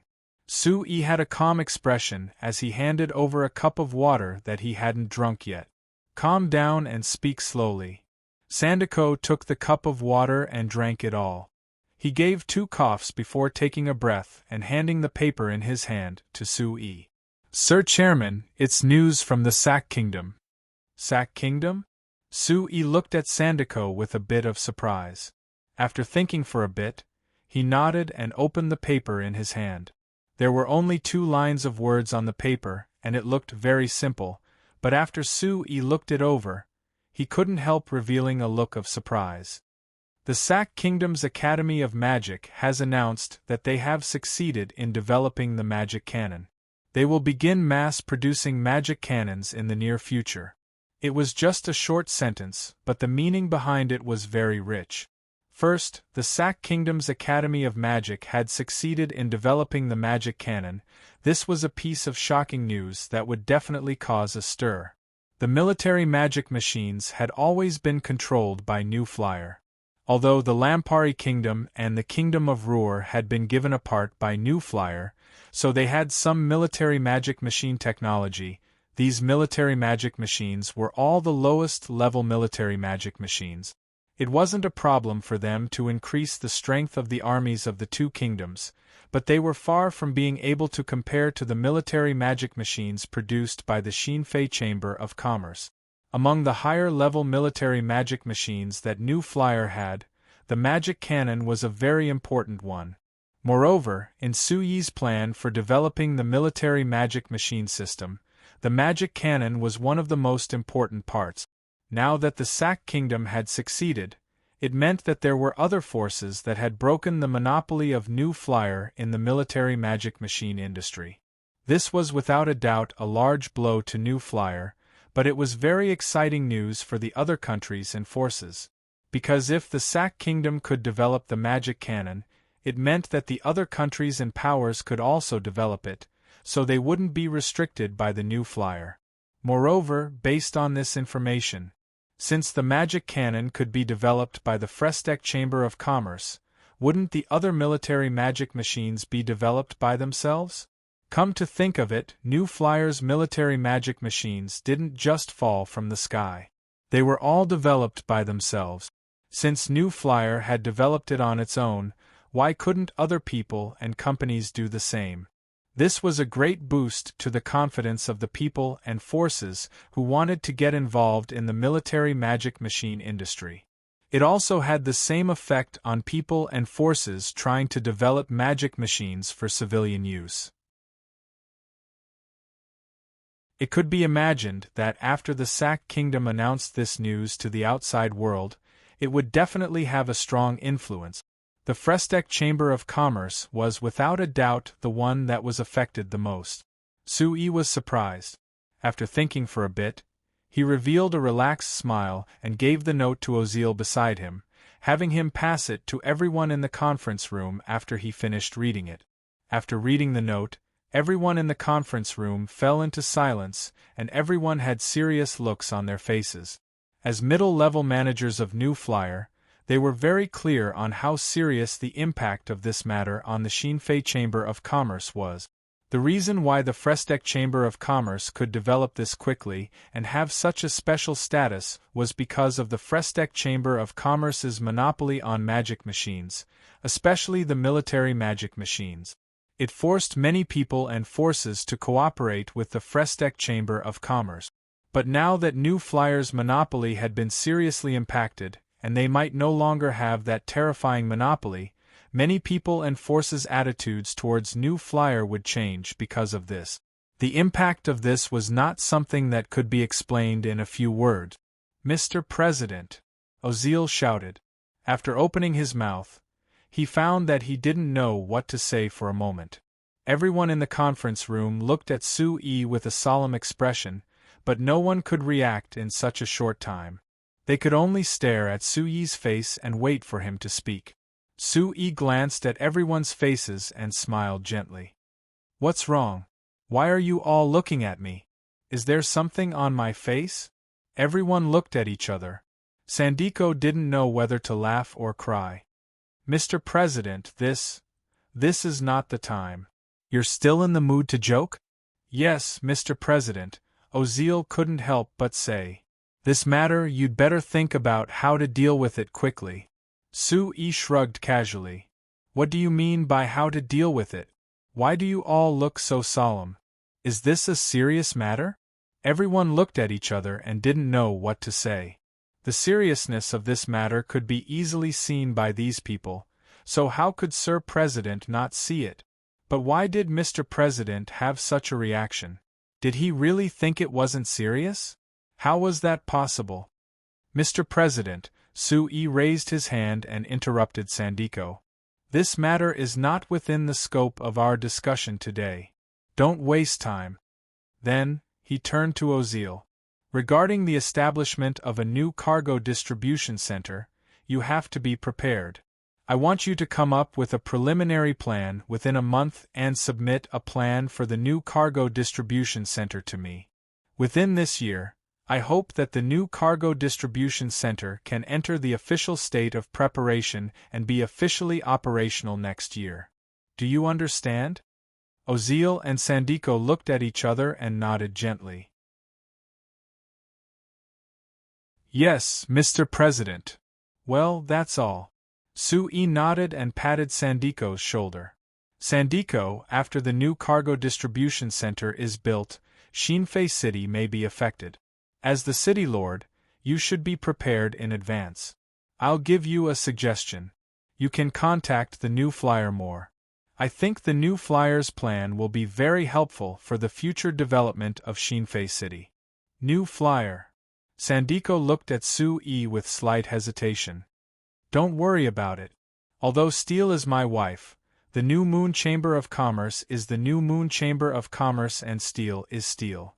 I'm giving you this suggestion because the new plan of the New Moon Chamber of Commerce is very promising. It can give Shinfei City a new and very promising development point. Yes, I understand. Sandiko nodded. I'll contact the New Moon Chamber of Commerce. Good, that's all for today's meeting. As for the matter I just told you, you should take the time to study it.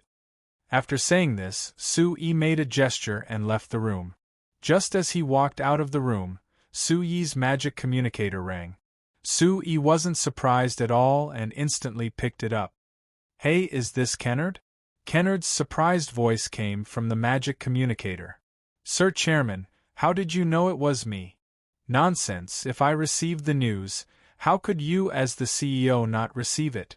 If you didn't come find me after receiving the news, you don't need to be the CEO anymore.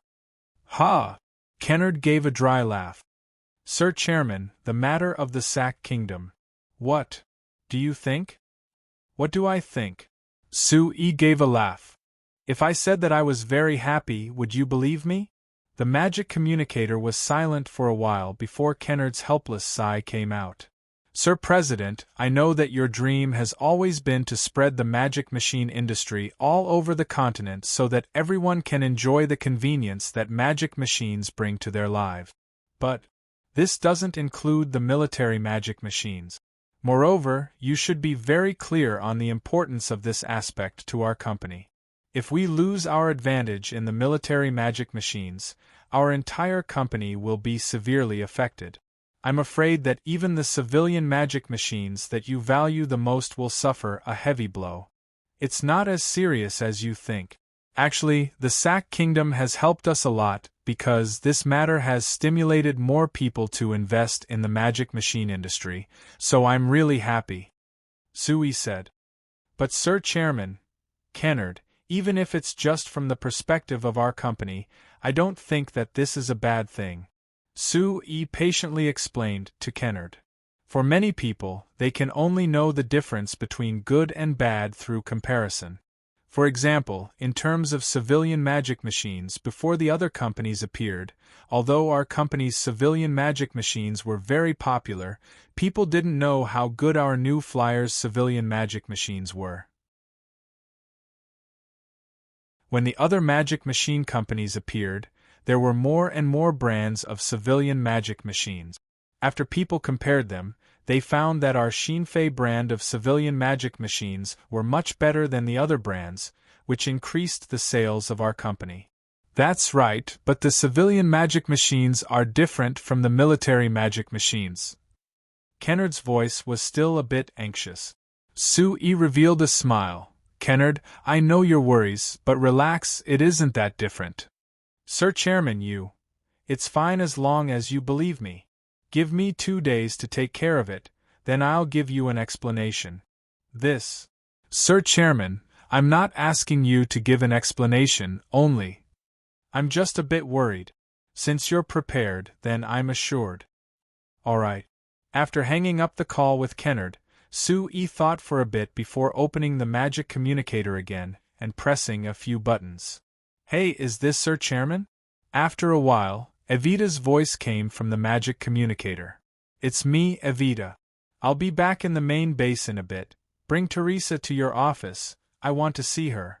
The magic communicator was silent for a bit before Evita took a deep breath. "Sir Chairman, could it be? Yes, the time has come." "All right."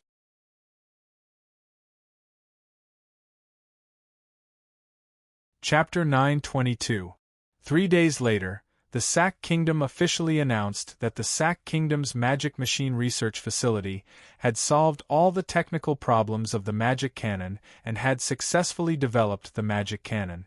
This news spread to several surrounding countries at an unimaginable speed, and then to several countries even further away on the continent at the same speed.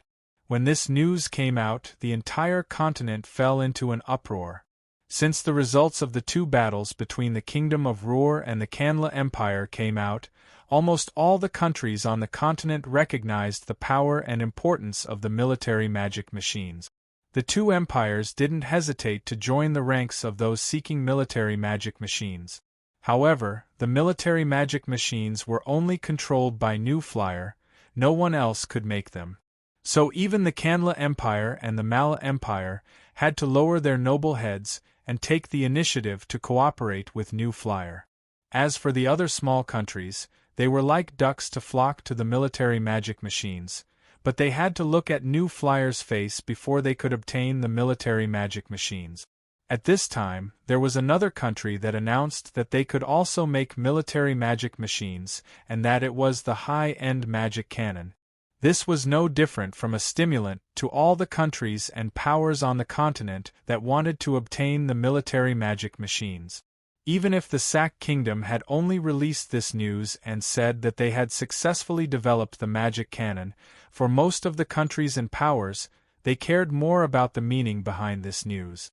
Because this meant that the military magic machines would no longer be exclusive to New Flyer.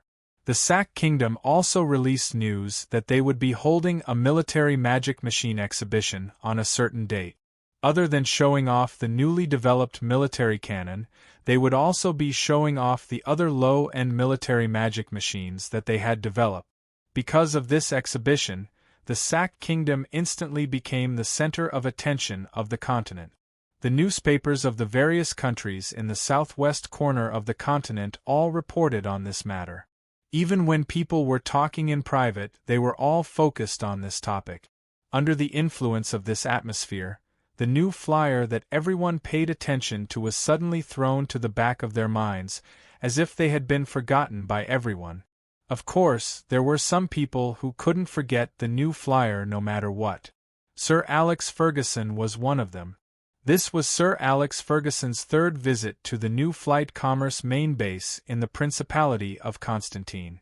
Compared to the last 2 times he came here, the Frestec Chamber of Commerce's main base had clearly changed greatly. There were countless new tall buildings that had appeared on the barren land last time, and there were countless people moving back and forth between these tall buildings, looking very busy. The New Flight Commerce main base was still as busy and prosperous as before, like it wasn't affected by the Sac Kingdom's announcement at all. Everything continued in an orderly manner. After Sir Alex Ferguson jumped out of the horse carriage, he reached out to rub his aching waist. Then he looked at the magic sedan beside him, and a look of envy appeared in his eyes. It would be great if he could have a magic sedan. That way the 3,000-kilometer journey from the Magicians' Union headquarters wouldn't be so hard to endure, and it would be several times faster.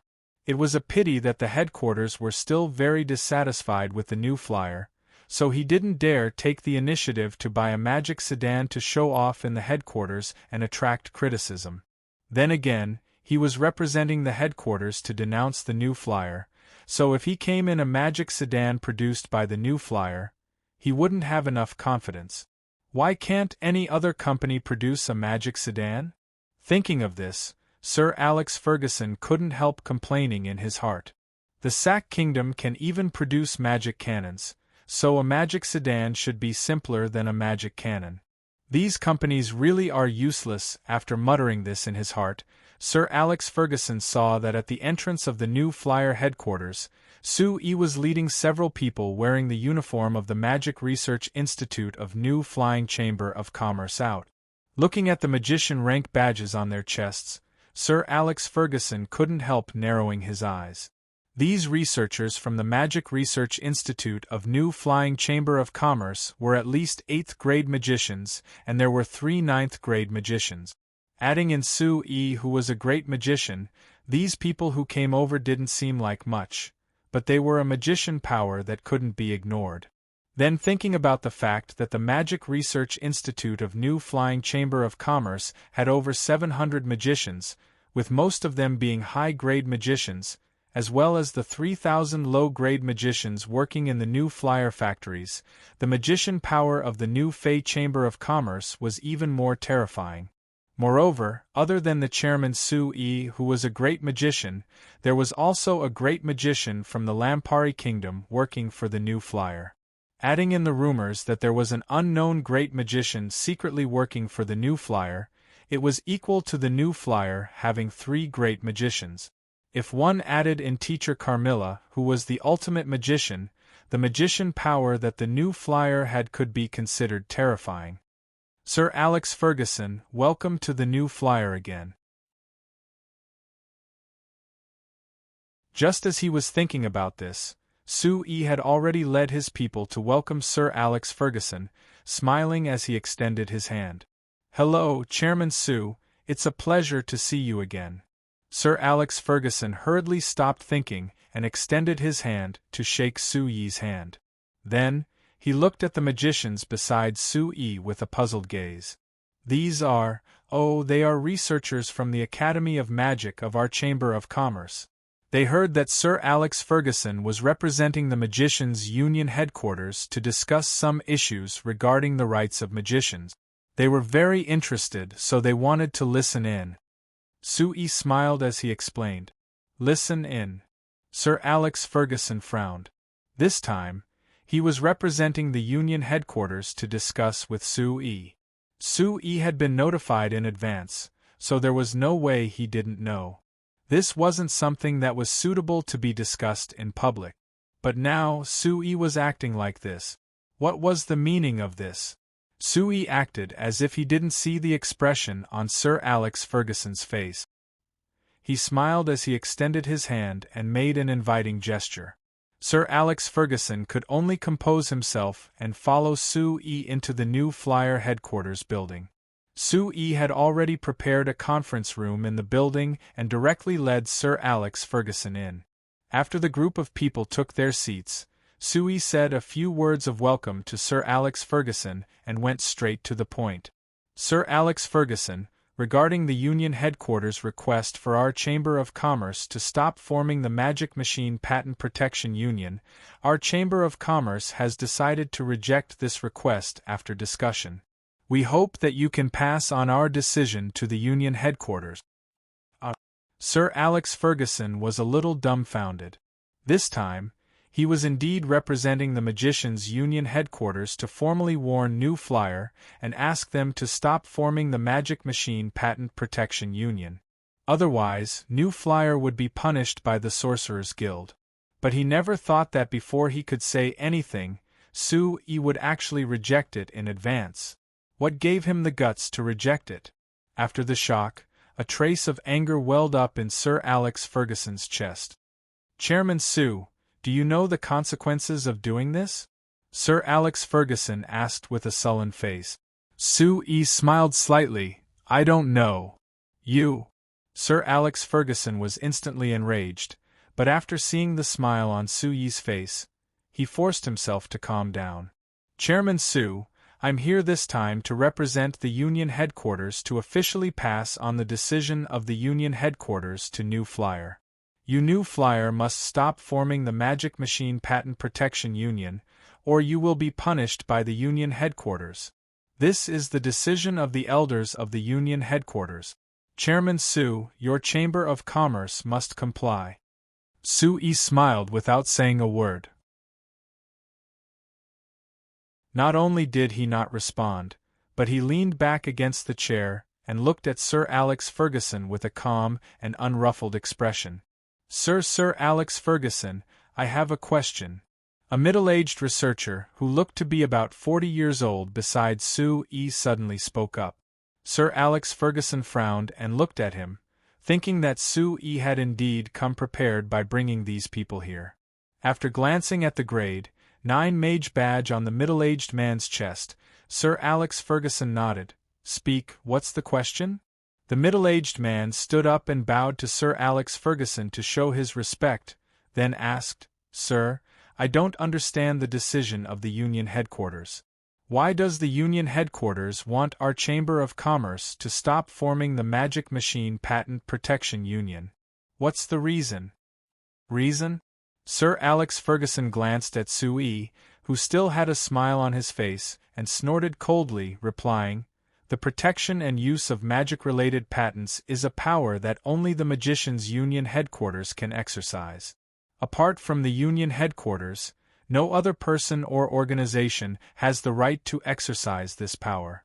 Now that New Flyer wants to form the Magic Machine Patent Protection Union, it's tantamount to violating the authority of the Union headquarters.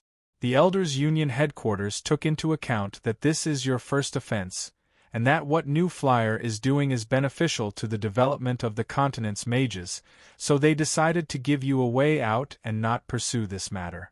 But if you still insist on doing this, then don't blame the Union headquarters for being impolite."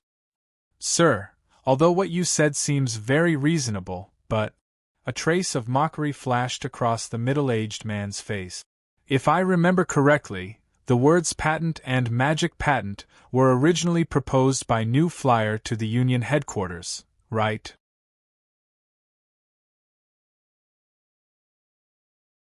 Chapter 923. Sir Alex Ferguson was stunned for a moment, and his expression was a little awkward. The middle-aged magician was right. The so-called magic patent and the entire concept of patents were all proposed by Sue, the president of New Flyer, a few years ago. After the Lampari Kingdom's Sorcerers Guild submitted an application to the Magicians' Union headquarters, it was finally approved by the Magicians' Union headquarters. Since this concept was completely proposed by Sue, then Sue naturally had the most right to speak on this matter. Now that the Union headquarters claimed that Sue and New Flyer didn't have the relevant rights, it was no wonder that they were dissatisfied. After a moment of silence, Sir Alex Ferguson coughed lightly and said seriously, "This concept was indeed first proposed by Chairman Sue. But since this concept involves magic and magicians, then it already belongs to the scope of our Sorcerers Guild's jurisdiction. And when Chairman Sue proposed this concept, his original intention was to use the power of the Sorcerers Guild to protect the patent concept he proposed. Am I right, Chairman Sue?" Sue nodded lightly. "That's right. The reason why I originally hoped that the Sorcerers Guild would agree to the concept of patents was that I hoped to use the power of the Sorcerers Guild to form the protection of patents. This way, the research of magic machines would have a better space to develop." "That's right." Seeing that Sue frankly admitted this point, Sir Alex Ferguson let out a sigh of relief. Since Chairman Sue himself agreed that our Sorcerers Guild had this right, and took the initiative to exercise this right in the hands of our Union headquarters, then now he wants to establish a Magic Machine Patent Protection Union. Why is that?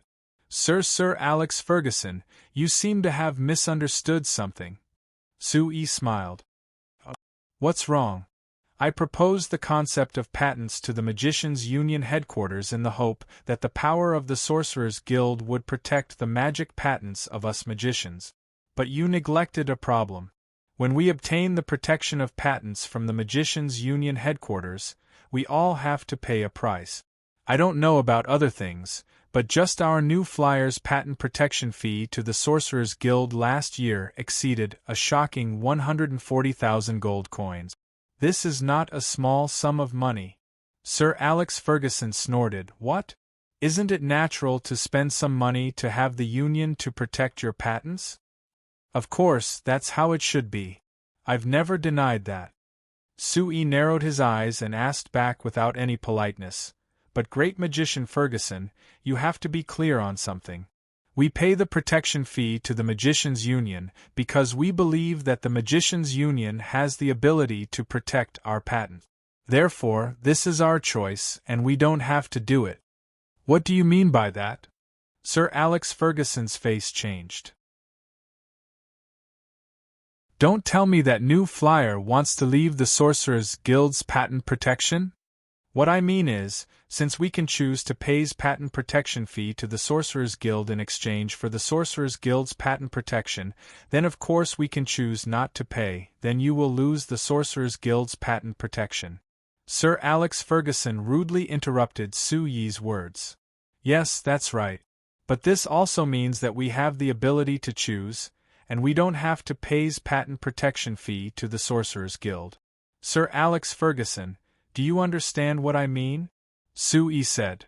So you plan to set up your own magic machine patent protection union, collect the patent protection fee, and protect these patents yourself? Sir Alex Ferguson let out a cold laugh. Chairman Su, do you think that your Frestec Chamber of Commerce has the ability to do this? I can tell you clearly that other than our Sorcerers Guild, no other organization in science can do this. I admit that what you said is true, at least for now. But Su-Yi stared at Sir Alex Ferguson, his eyes revealing an extremely sharp gaze. Since the Magicians' Union headquarters can't protect our patents, then of course we can only rely on ourselves to find a way. Even if there are many difficulties, this is something that must be done. Being stared at by Su-Yi, Sir Alex Ferguson couldn't help but slightly tilt his head to avoid Su-Yi's gaze. Chairman Su, I don't understand what you mean. Why do you say that our Sorcerers Guild can't protect your patents? You really don't understand. Su-Yi gave a laugh and nodded at the researchers sitting beside him. Those researchers stood up and walked out of the conference room together. When Sir Alex Ferguson was confused, not long after, they came back in with 2 elves and 3 dwarves, while also carrying several household magic machines. Chairman Su, what are you doing? Sir Alex Ferguson couldn't help asking. Su-Yi didn't reply, he just signaled to those people. The middle-aged male researcher who asked Sir Alex Ferguson this question placed the magic fan in his hand on the table and pointed at it as he said, Your Excellency Great Magician, do you recognize this magic fan? Sir Alex Ferguson looked at the magic fan in confusion before shaking his head. This magic fan is not the Frestec brand magic fan made by our company, rather it was found in the Kandra Empire. The middle-aged male researcher continued. To put it simply, it is a magic fan produced by a company that we don't know the name of yet. What? What is strange about this? According to what I know, other than your new flyer, there are several other companies that can produce magic fans, right? Sir Alex Ferguson said. That's right. But other than our new flyer, if the other companies want to produce magic fans, they have to obtain the relevant patents from our new flyer, otherwise they would be violating the patent protection rules of the Sorcerers Guild. You should be very clear on this, right? The middle-aged male researcher asked. It's like this. Sir Alex Ferguson looked at the magic fan again, and a bad feeling filled his heart.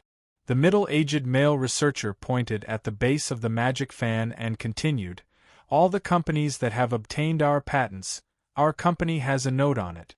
But this magic fan doesn't have the logo of any of the companies that have obtained the patents, so I am certain that this magic fan must have stolen our company's magic fan patent.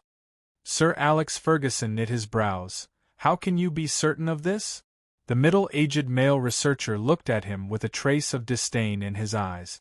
Your Excellency Sir Alex Ferguson, you should surpass me in terms of magic, but in terms of understanding of magic machines, there is no doubt that I am stronger than you.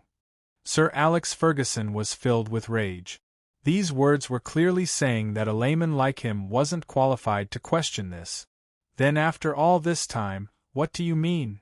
Sir Alex Ferguson angrily said. You still don't understand? The middle-aged male researcher had a surprised look on his face.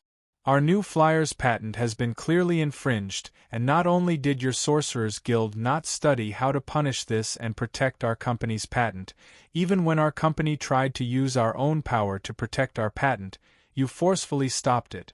Your Excellency Great Magician Ferguson, can you tell me where you've used the patent protection fees that our company gave headquarters?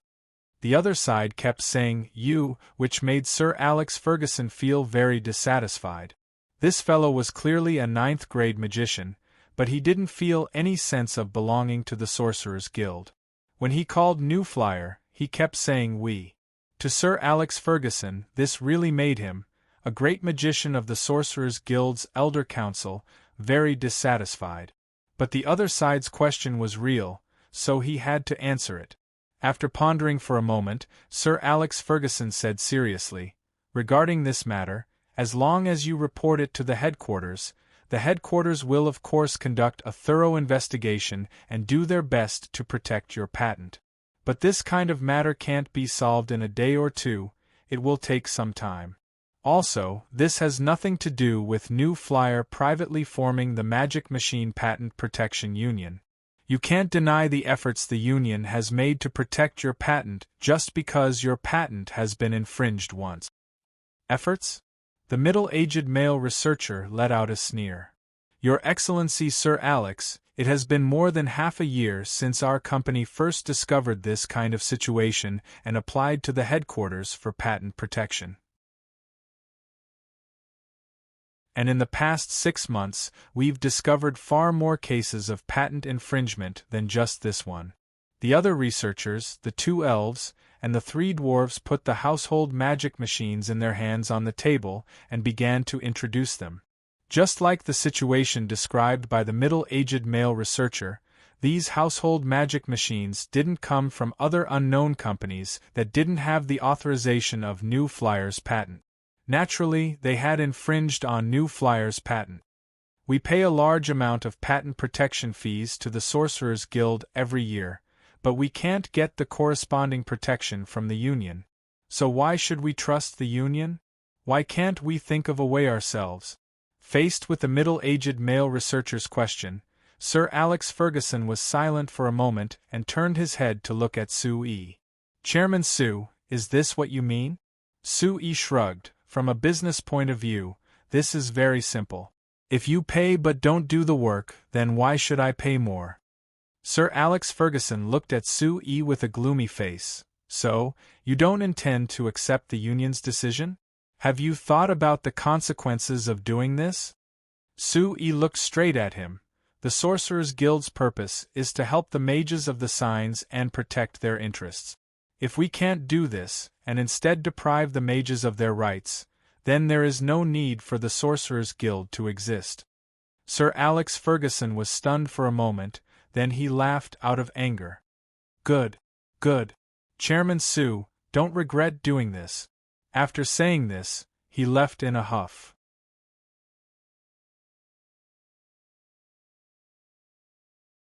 Chapter 924. The scene of Sir Alex Ferguson entering the carriage and quickly disappearing from the New Flight Commerce main base fell into the eyes of the 2 people floating in the air, causing them to be slightly surprised. Looking at Ferguson's appearance, it seems like his discussion with that brat Sue has broken down.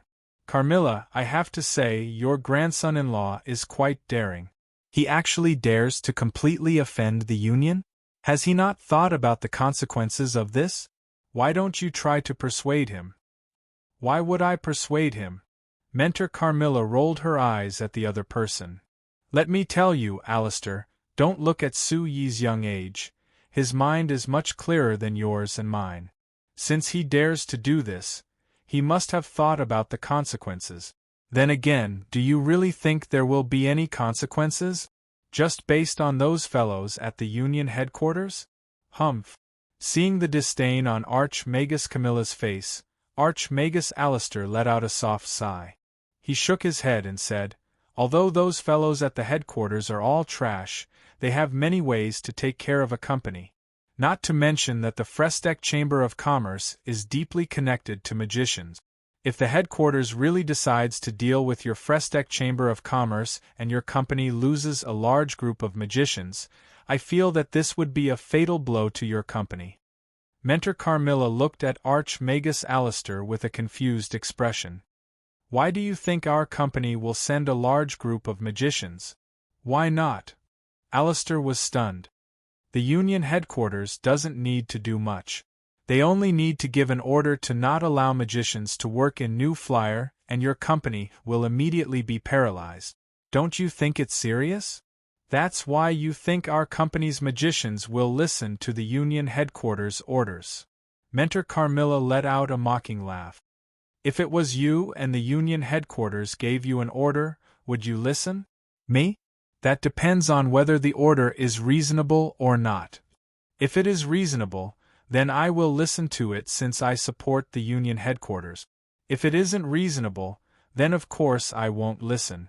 Of course, I am an Archmagus. How could the Union headquarters give me an order? You have to know that even our Malor Empire's Emperor doesn't dare to do this. Alistair curled his lips as he spoke. Nonsense, you are an Archmagus. Who would dare give you an order? Carmilla rolled her eyes, thinking that her classmate and friend seemed to be doing quite well in the Malor Empire. Don't think that only Archmages will weigh the instructions and orders given by the Union like you do. Normal mages actually value them more than us Archmages. Oh! Archmagus Alistair looked at Mentor Carmilla Magus with interest. He Magus Alistair Magus Magus, Magus Magus Magus, Magus Magus, Magus Magus, and Magus Magus. Magus Magus Magus Magus. Magus Magus to Magus Magus Magus Magus. However, after being in contact with Archmagus Camilla for an entire 3 days, he found that Archmagus Camilla didn't show any fanaticism towards magic as he had imagined. Rather, he was paying attention to some strange things. For example, the topic they were discussing about the attitude of low-level mages towards guilds had nothing to do with magic research. As the high and mighty mages, only the Sorcerers' Guild had to consider their attitude. They didn't need to consider the attitude of the Sorcerers' Guild at all. As for low-level magicians, they belonged to a completely different world from Archmages. They didn't need to consider what these low-level magicians thought. But now, Mentor Carmilla seemed to be very knowledgeable about this matter, and even seemed to be very interested in it. This made Archmagus Alistair very curious. Could it be that this was one of the reasons why Instructor Carmilla's magic power had increased at an extraordinary rate, and why she had broken through to become an Archmage in such a short time? But after Mentor Carmilla knit her brows to think for a bit, she surprised Archmagus Alistair by shaking her head. Forget it, let that kid Sue have a headache over this matter, I'm too lazy to care about it. Alistair, do you see that tall iron tower in the distance? That is the magic signal tower I mentioned to you before. The magic communicator that we used yesterday was built on the magic signal towers around here. Archmagus Alistair never thought that Mentor Carmilla would keep him in suspense, so he couldn't help feeling a bit angry. However, after Mentor Carmilla said this, she had already flown in front of the magic signal tower, so he could only helplessly shake his head and also fly over. Come, Alistair, have a look. Mentor Carmilla pointed at the magic signal tower. Alistair nodded and sent out a trace of magic, instantly inspecting the magic signal tower from top to bottom. It's the same as the magic array on the magic communicator. Alistair thought for a bit before asking, that means that the principle of this thing is to use the same magic array to transmit the effects of the magic array, allowing long-distance communication? Right, this is the magic array resonance technology that only our company has. What do you think? It's very good. This kind of novel and practical magic array research, I've never thought of it before. Archmagus Alistair gave a nod of praise before seeing the proud look on Mentor Carmilla's face. His heart skipped a beat as he asked, Carmilla, this magic array resonance technology, did you make it for New Flyer? No, of course not. I'm mainly studying high-intensity magic energy conversion. This magic array resonance technology is mainly focused on low-level magic arrays. Even if I wanted to study it, that kid Sue wouldn't let me do it. Mentor Carmilla waved her hand as she spoke. Do you think that it's a waste to have you study low-level magic arrays? Alistair asked with a smile. You're an archmagus. Coming here to study a 4th-level magic array is too much of a waste. It's not completely because of this. Mentor Carmilla shook her head. It's mainly because I'm the only archmagus in our company right now. There are some things that only I can study and others don't have this ability yet. Alright, that's how it is. But Alistair, you can't look down on this magic array resonance technology. Don't look at how it only involves low-level magic. The finesse required isn't any worse than high-level magic. I know that even without you saying it. Alistair reached his hand into his chest and took out a magic communicator. He sent a trace of magic into it and carefully examined the magic array in the magic communicator a few times before revealing a surprised expression. Carmilla, this magic array. You really didn't participate in the design? Right, it was all done by those little fellows at the Academy of Magic. I didn't do anything. Mentor Carmilla realized what Alistair wanted to ask and laughed. What? Could it be that even you feel this magic array is very strong? This is the first time I've seen such a fine magic array. Archmage Alistair let out a sigh of admiration. Alistair Magus gave a praise. Moreover, the design of this magic array. There are many parts that I can't understand. Carmilla, can you let me see the magician who designed this magic array? I want to ask him face to face. Mentor Carmilla couldn't help laughing. I say, Alistair, you are an archmagus and you're going to ask these low-level magicians for advice. Aren't you afraid of scaring them? In the process of exploring magic, there is no difference in grade. Archmagus Alistair said with a serious expression.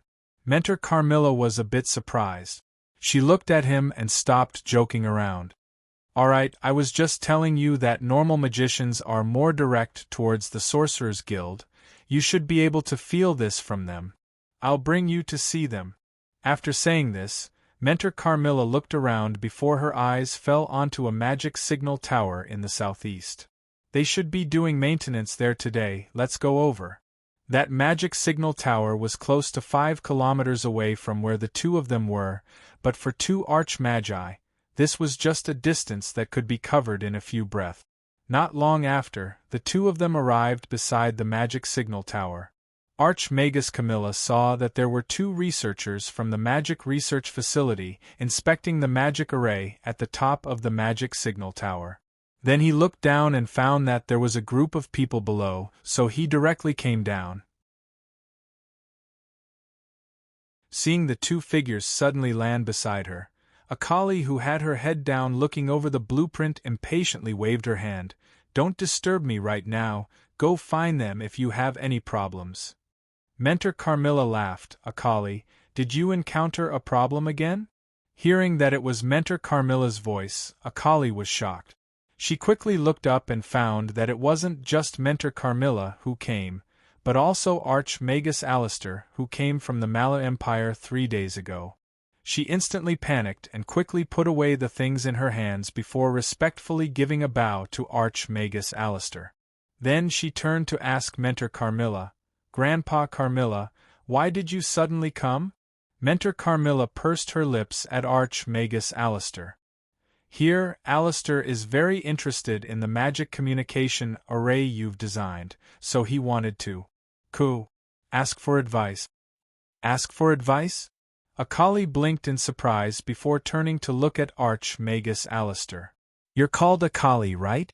Archmagus Alistair did his best to reveal an amiable smile. I've just looked at the magic signal tower and the magic communicator's magic array. I feel that many of the designs are very exquisite and have high research value. So I have some questions that I want to ask you.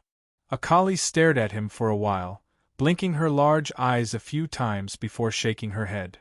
I'm sorry, Your Excellency Archmagus Alistair, I can't answer your questions about this magic array. Archmagus Alistair was stunned.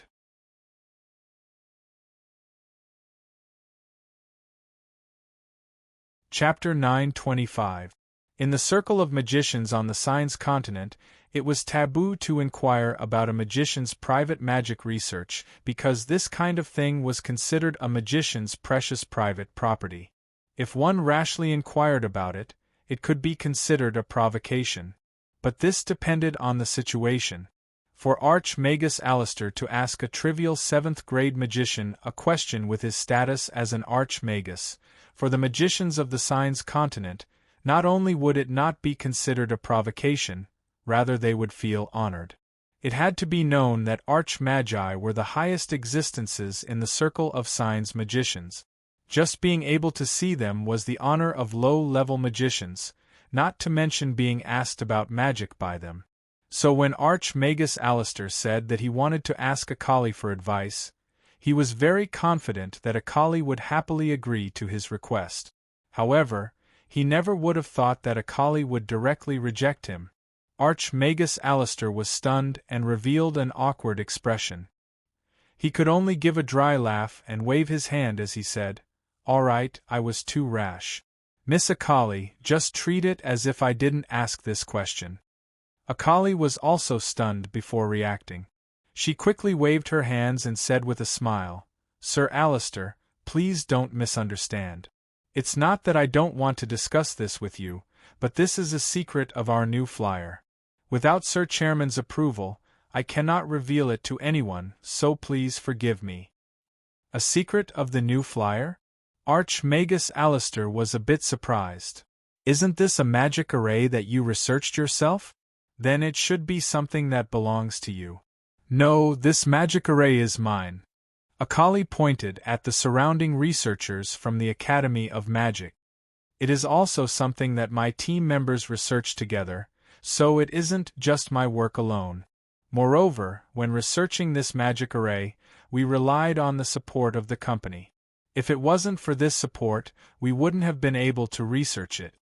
Several researchers around Akali nodded in unison, obviously agreeing with what Akali said. Seeing the reaction of Akali and the others, Alistair was even more interested. He kept asking, "That means you're willing to give the magic research you've done to the Frestec Chamber of Commerce, and you're not even willing to share it with others?"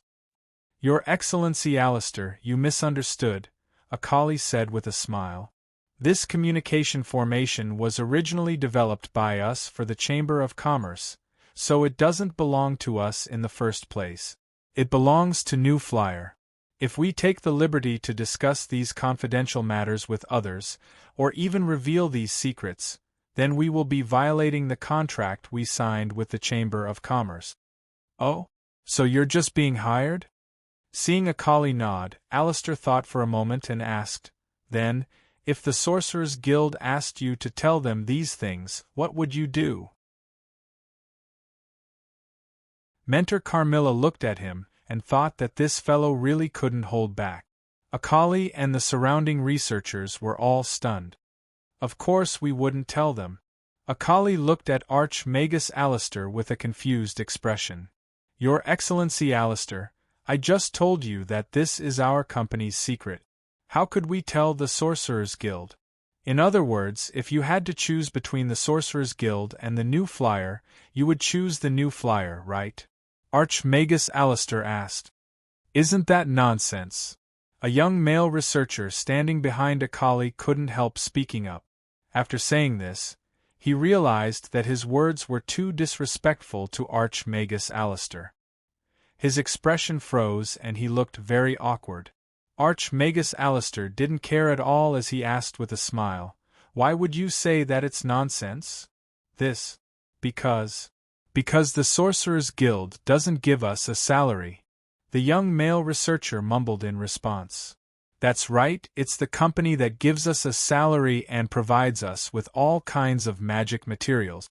At the same time, they give us a good research environment, which is why we can research these things. The Sorcerers Guild didn't do anything, so why should we tell them?" Another young male researcher on the side added. That's right. If the Sorcerers Guild wants these things, they should pay for it themselves. Why should we tell them when they ask? Not only does the Sorcerers Guild not help us, they also drag us down. It's already good that we didn't cause trouble for them, so why should we listen to them? Why should we agree to something that doesn't benefit us? Hearing the excited words of the people around him, Archmagus Alistair fell into silence. After thinking for a bit, he turned to look at Mentor Carmilla. Carmilla, I have to admit that what they say is very reasonable. Mentor Carmilla gave a shrug. Of course it's reasonable because this matter is very simple, it's just who pays the money who has the final say. Those fellows from the guild want to gain benefits without doing anything. Would you be convinced if it was you? But the guild is. Archmagus Alistair said halfway before turning to look at Akali's group. After pausing, he shook his head with a smile. Forget it, it seems like I'm old and can't keep up with the current situation. He looked up at the magic signal tower that reached into the clouds after saying this and revealed a self-deprecating smile.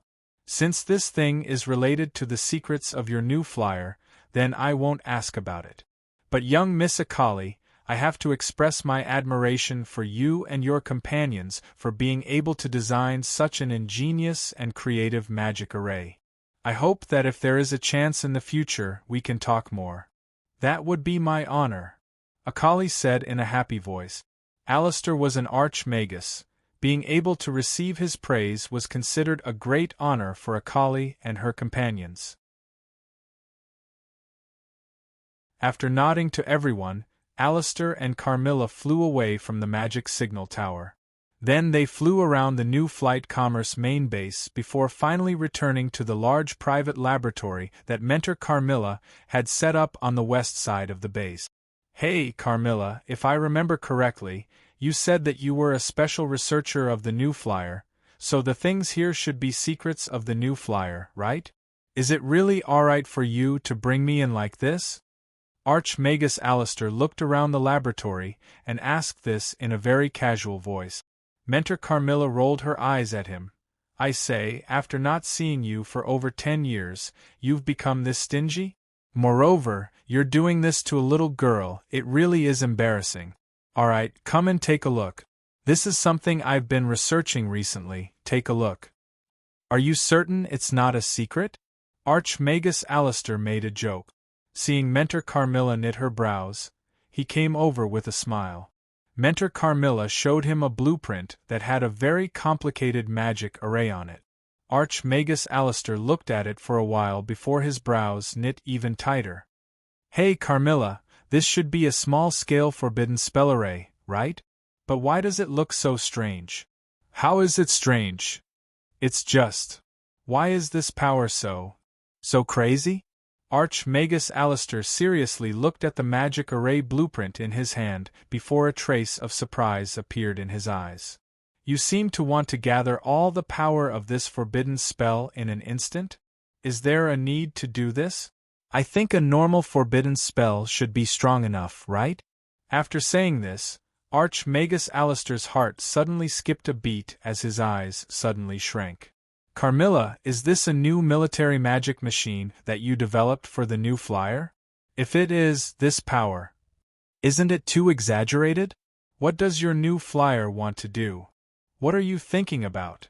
Mentor Carmilla grabbed the blueprint in Archmagus Alistair's hand and used her finger to point at it. Can't you see that I don't want the power of this forbidden spell to explode in an instant, but rather to let it explode bit by bit? Is that so? Archmagus Alistair took the blueprint and seriously looked it over twice. Then he carefully analyzed it for a while before slowly nodding. I didn't look at it carefully earlier. If it's designed like this, then this part is to limit the power of the forbidden spell and not let it explode in an instant. But this makes me even more curious. Carmilla, why are you doing this? According to what that brat Sui said, this is our new flyer's most advanced research project. It's called Strong Energy Output. If this thing can be developed successfully, our company will be able to produce many new things that people don't even dare think about. Mentor Carmilla said with an expectant look. Strong energy output? Archmagus Alistair looked at Mentor Carmilla and felt confused. What is this thing? It's too troublesome to explain it to you. If you're interested, I can slowly tell you in the future. But before that, Alistair, do you want to accept my invitation to conduct this research together? I can guarantee that you will be very interested in this thing. Is there any benefit in researching this thing? Archmagus Alistair asked back. Of course there is. Mentor Carmilla said without any hesitation. This is research on the forbidden spell level. Aside from our new flyer, where else can you find so many precious magic materials for you to research without any worries? You have to know that I spend over 1,000 gold coins just to research it. For us Archmagi, researching low-level magic doesn't help much. So, do you understand the biggest benefit of researching this? Archmagus Alistair's eyes lit up and his heart skipped a beat. Although he was an aloof Archmagus and enjoyed the special financial support of the Mala Empire and the Sorcerers' Guild, he only received 60,000 gold coins a year at most. Although this amount of money seemed to be a lot, it was still far from enough for the magical research that he needed to carry out, which would easily consume thousands of gold coins. Hearing what Archmagus Camilla said, for the Frestec Chamber of Commerce to do this level of magic research, the Frestec Chamber of Commerce was actually providing all the materials, which really was generous. Other than this, as long as you participate in this research, New Flyer can give you a special allowance of 50,000 gold coins a year. What do you think? 50,000 gold coins a year. Archmagus Alistair felt his heart skip a beat as his eyes were covered in a dazzling golden light. You're tuning in to the Phoenix Knights YouTube channel. Don't forget to subscribe and join us on this journey to catch the most captivating stories.